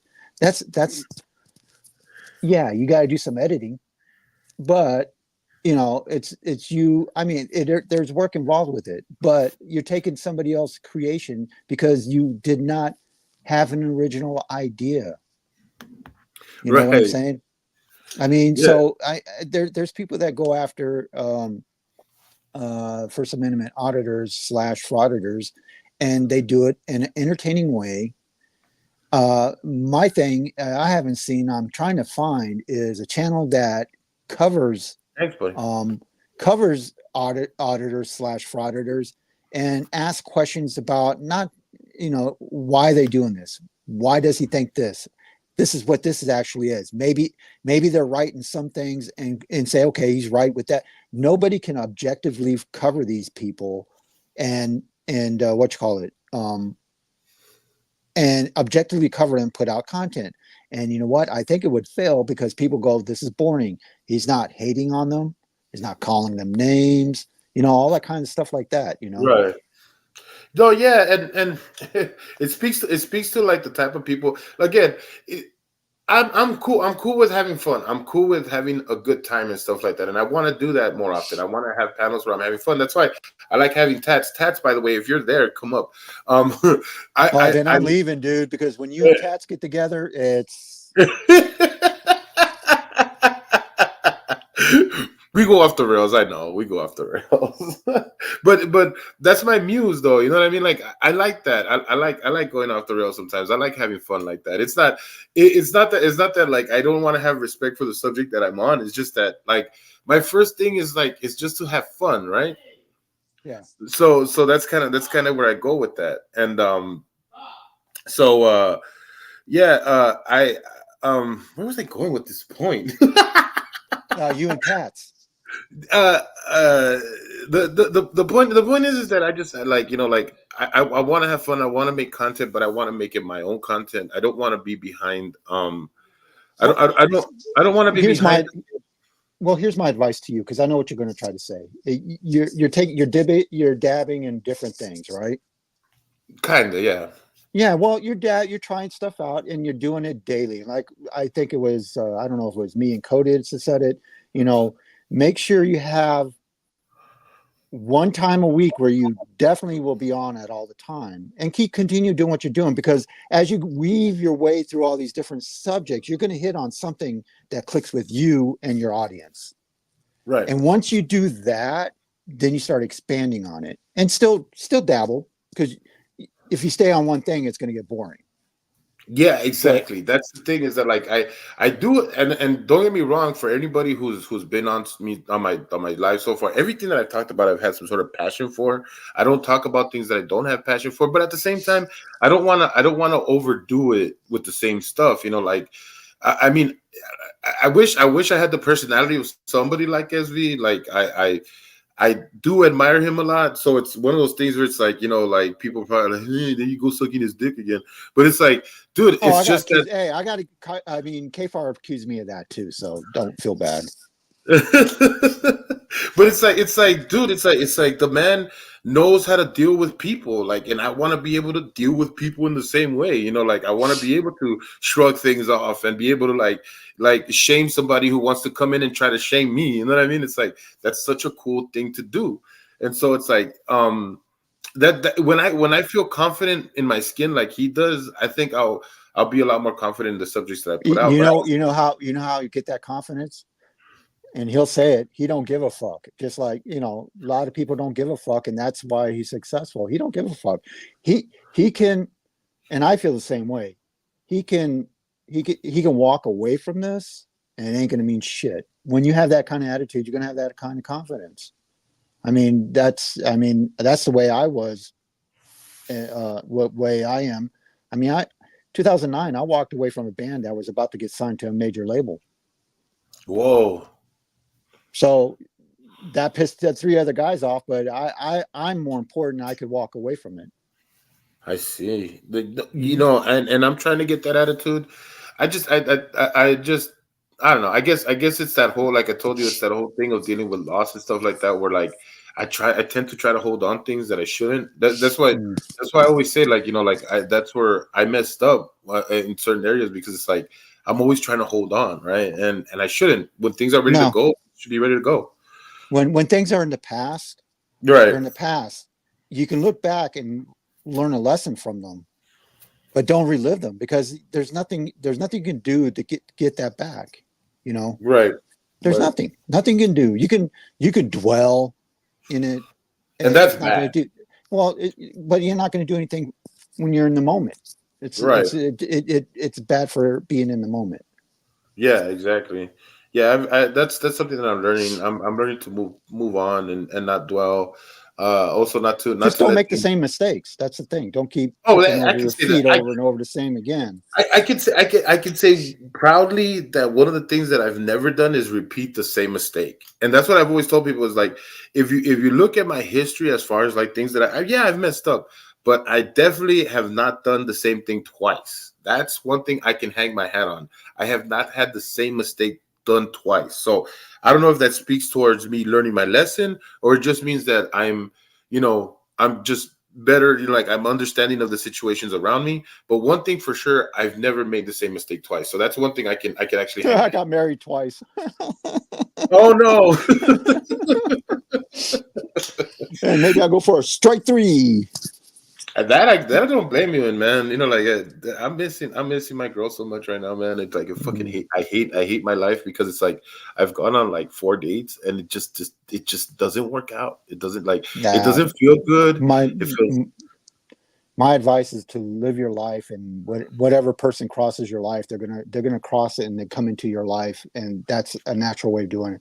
I know people that are going out there trying to find people. You ain't gonna find if you go looking for it, you ain't gonna find it. yeah, true that. Good, You know. that's good advice there. Um, yeah, yeah, that's the truth. I couldn't even. I don't even have anything to add to that because like that's what I'm going through. It's like I realized that the first 2 dates that I went on were I was actually just trying to see because I kind of like picked two people that kind of looked like my ex, which is not good. That's not a good thing. No, it's not. And so so I stopped going out and I didn't go out with them again. And then the next two that I went out with, I was expecting something else from them because I had a certain interaction with them at first, and I was thinking that that's the type of interaction I was going to have with them, not knowing that the setting was what made them interact in that way. So then when we went out on a date, it was like, wow, these people are not what they made themselves out to be. But really, I can't blame them, because it's like I didn't really get a chance to know them. I just was like, oh, you seem cool, you know what I mean? But Yeah. I'm getting there. I'm getting there. It feels weird. It feels weird not to, be with the person you've been with for a long time, and it's kind of like strange, like not to be able, like it's just routines, right? They're just things that you like do automatically. Where then when you don't have that person, it's kind of like, oh shit, like I'm back to the courting phase, right? I'm back to like, let me open the door, let me pay for dinner.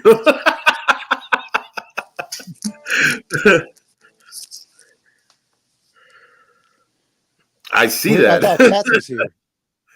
I thought he was too. I thought he was too. I thought he was here. I saw his. I thought I seen his avatar pass by. Now I put the stream. Nugent David Troy. Good morning, Vietnam. I don't know if that's him. Oh, that might not be him then. I just saw. He's got that. Yeah, I saw the picture too, and I thought it was him. I was like, why did he change his screen his name? Yeah. Yeah. Play that song. Well, no, no, my shit went out of tune yesterday when I was watching the Turtle Boy stuff. I went up there and Mary stopped. Oh, you saw Turtle Boy? Well, no, I saw the Turtle Boy stuff going on last night. Last night my time was during the day over there. There's a lot of stuff that went down, and then I think it was like 10 o'clock at night. I went to the shit show. And I got to go up on panel on that, but God, I forgot his name. That dude's got a strong voice. Oh, I forgot his name. Shit. But yeah, when you got about 5, 6, Shiz brought me up there. Oh. And yeah, I got a few words in, but when you got 6, 7 people up there, and it gets a little too much. You know what I'm saying? Yeah. I think I realized that my limit for my streams is gonna be like about 5, and even then, I'm gonna make sure still that too much. Yeah, no, I'm that's gonna be my cutoff from now on. I'm just like 5. I'll do 5, but like even then, I'm gonna make sure that I have people that are focused in. Like if I have Tats here, like I'm definitely not doing 5. Like it has to be like I'll probably have like Tats, you need one extra, and that's it. A third of week. Just somebody to like rein it in. Yeah, somebody to rein in that. Hey guys, come back. It's like, hey, you're going too far out there. Yeah, but I love it, dude. I really like doing lives with Tats. He's like, Oh yeah, you guys have a good chemistry. I would say, really good I think chemistry. so too. Yeah, I it's think really so good. too. GMK Dork, would you not do that to me? Don't, please, don't do that. The first thing that came to my head was that stupid. Does it look like I give a fuck? Like, oh, like, dude, like I just wanted to poke my eyes out right now when I thought about that shit. Like, oh my god, dude. I only think of Kaiser when he brings up that crap. That dude's man. I got some major freaking ideas what to do with my Wrangler Weekly Wrap Up channel. It used to be called Cholito's Comment Corner, and I changed it because Yeah, that's good, whatever man. idea I had about chili went away about I'm thinking about June, July. Yeah, Uh, I think I was done with chili content after the Vegas situation. Like, I think well, the Vegas I situation was got it. I was gonna fly out to Vegas and audit chili. I was. You were. Merv is the one that showed me how stupid that was. Mm. I like He's Murph like, too.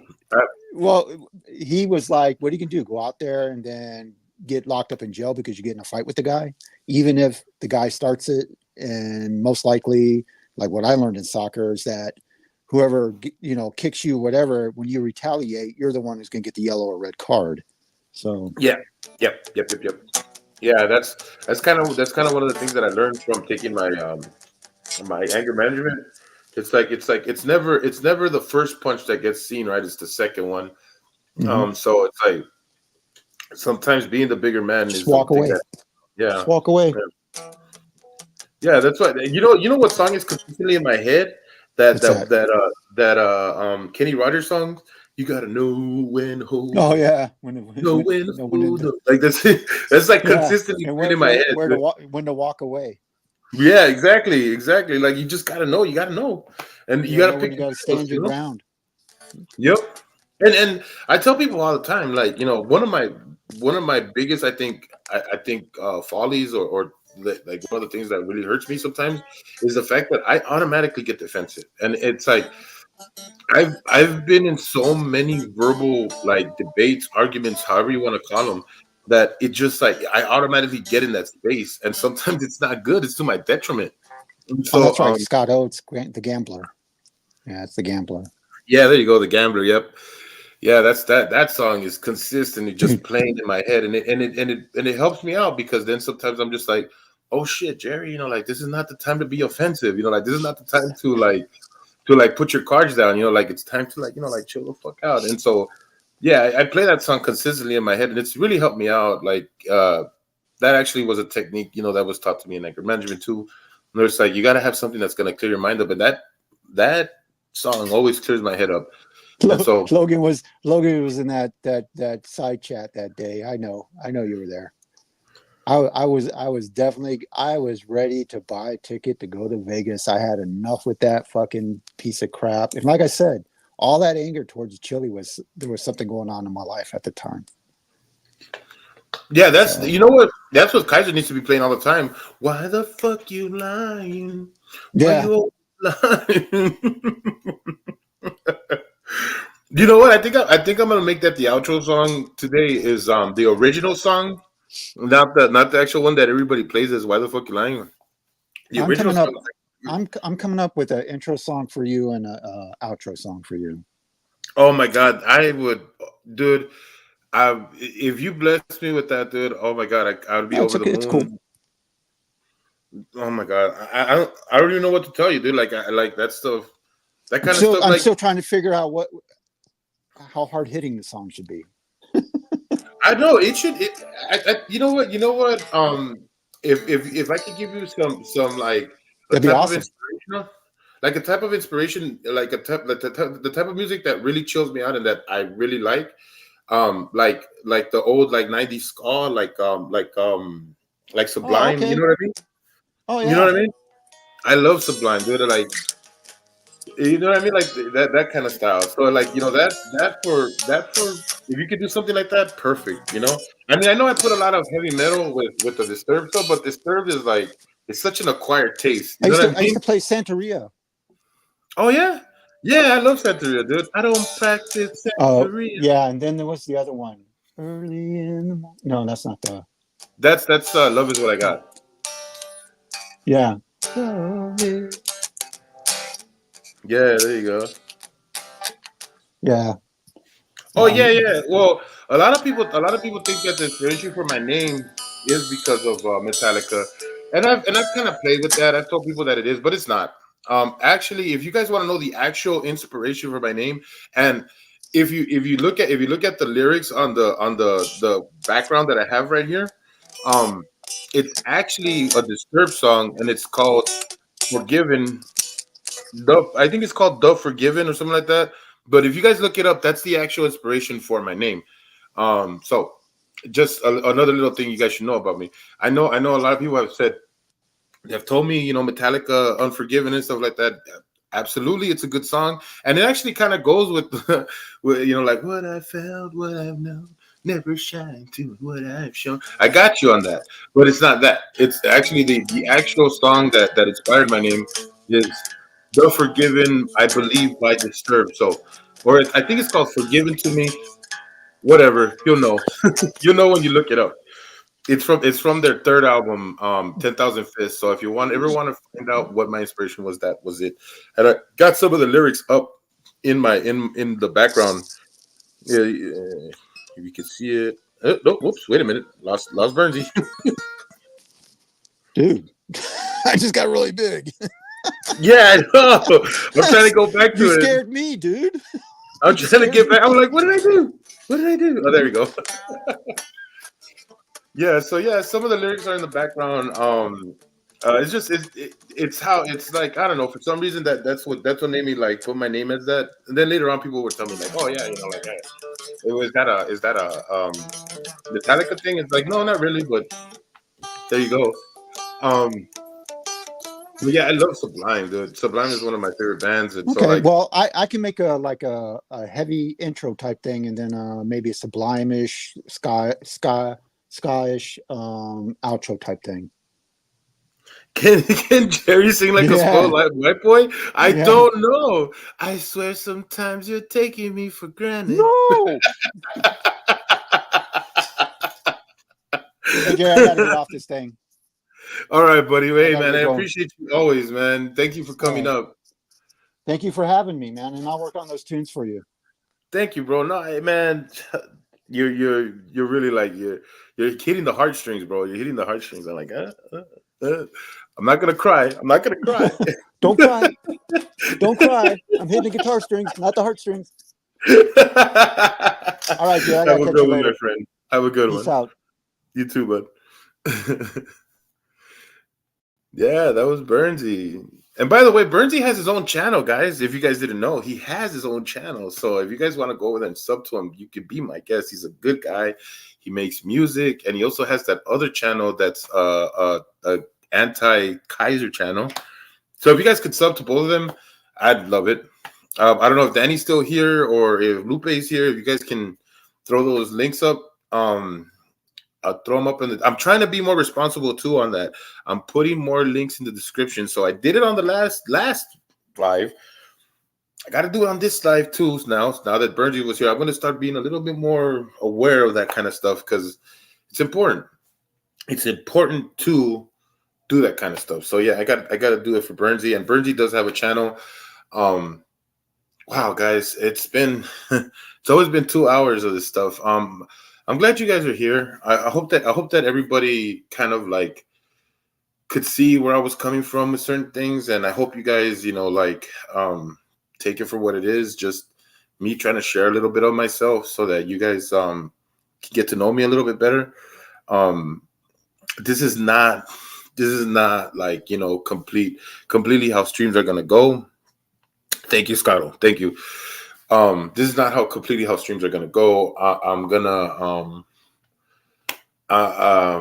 try to have more fun. Okay. I know we had 3 very serious back-to-back streams. I do want to bring the fun. I do want to actually have fun here. So hopefully the next stream that we have, it's going to be a little bit more joyous, a little bit more, stream sniping somebody and making fun of them, whatever the case may be. Hopefully I can get tats on so you can see the fun there for the people that are new. It's good stuff. It's good stuff when I got tats up here. So hopefully I can get him up. And if not, go sub to tats and I'll be over there sometimes, and we have a lot of fun when we're together. I'm very open to people who want to come up on panel and stuff like that. If you want to tell your story, if there are things you want to talk about, please let me know in the comment section. If there's things that you want to discuss, comment section is good for that. I got my email. It's in the description of my page. So please, if there's anything you guys want to bring up and stuff like that, don't hesitate. Come to me. I'm willing to talk about it. I'm very open to talking about things, and hey, I hope you guys enjoyed. Why you leave me alone? Well, of course I don't. You know what? Not only do I not forget my OG supporters, I'm not gonna forget all the people that have been here for me even before I had a channel. So you guys are always gonna be in my mind, like no matter what. Just keep coming. Don't fall off either. But yeah, thank you. I appreciate all of you. I really do. I hope to see you guys maybe later on today, if not tomorrow, but that'll do it for right now. Thanks guys. I appreciate you. I'll see you later.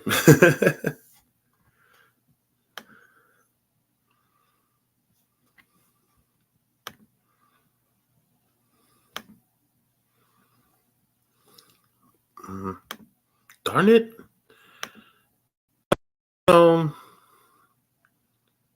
You're not helpful thing. I just hate you. Okay. I see you looking at me. I can tell by your eyes that you're feeling me. And I really want you to get close to me. So would you dance with me? My drop tops in the parking lot. And I wanna take you back to my spot. But we still got a little more time to rock. So would you dance with me? I can see you over there, just chilling with your girlfriends. Can't believe you're by yourself. You should be here with me, chilling with me, drinking with me, freaking with me. Oh, oh, oh, oh, yeah. Looking at me, I can tell by your eyes that you're feeling me. Yeah. And I really want you to get close to me. So would you dance with me? Girl, I see my drop tops in the parking lot, and I wanna take you back to my spot, baby. Oh, I can see it in your eyes that you're looking at the time. You wanna leave this party, and I know you wanna leave with me, to chill with me, to drink with me, to freak with me. Oh, baby. Oh, I can tell by your eyes that you're feeling me. and I really want you to get close to me, So would you dance with me? baby. My drop tops in the parking lot, and I wanna take you. Oh, would you dance with me, baby? Would you dance with me? Dance with me. Yes. Looking at me, I can tell Tell your eyes that you're feeling me, baby.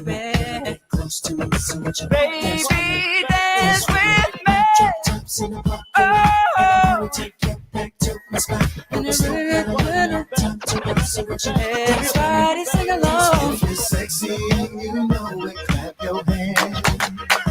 If you're sexy and you know it, clap your hands. If you're sexy and you know it, and you really wanna show it. If you're sexy and you know it, clap your hands. Yeah. I see you looking at me. I can tell Tell by your eyes that you're feeling me, and I really want you to get close to me. so would you dance with me? Baby, my drops out in the parking lot, like to the spot. Would you dance with me? Come on. I see you looking at me. And really tell in your eyes that you feel me. And I really want you to get Close to me, so what you dance with me. baby. My drop tops in the parking lot. And I wanna take you back To my spot, but we still got a little more time to run. So what you dance with me. baby, come Dance with me. with Dance with me. me. I can tell by your eyes that you feel me. Oh, dance with Close to me. me. So what you dance with me. Dance with me. My drop tops in the parking lot. And I'm gonna take you back to my spot. But we still got a little more time to run. So what you dance with me. Dance with me. I see you Looking at me, I can tell by your eyes that you're feeling me. And I really want you to get close to me. So what you dance with me. Dance with Come me. on. My drop tops in the parking lot. And I'm gonna take you Oh, back to my spot. But we still got a little more what time to rock? So what you dance with me. Dance with me. I see you looking at me. Ooh, I can tell by your eyes that you're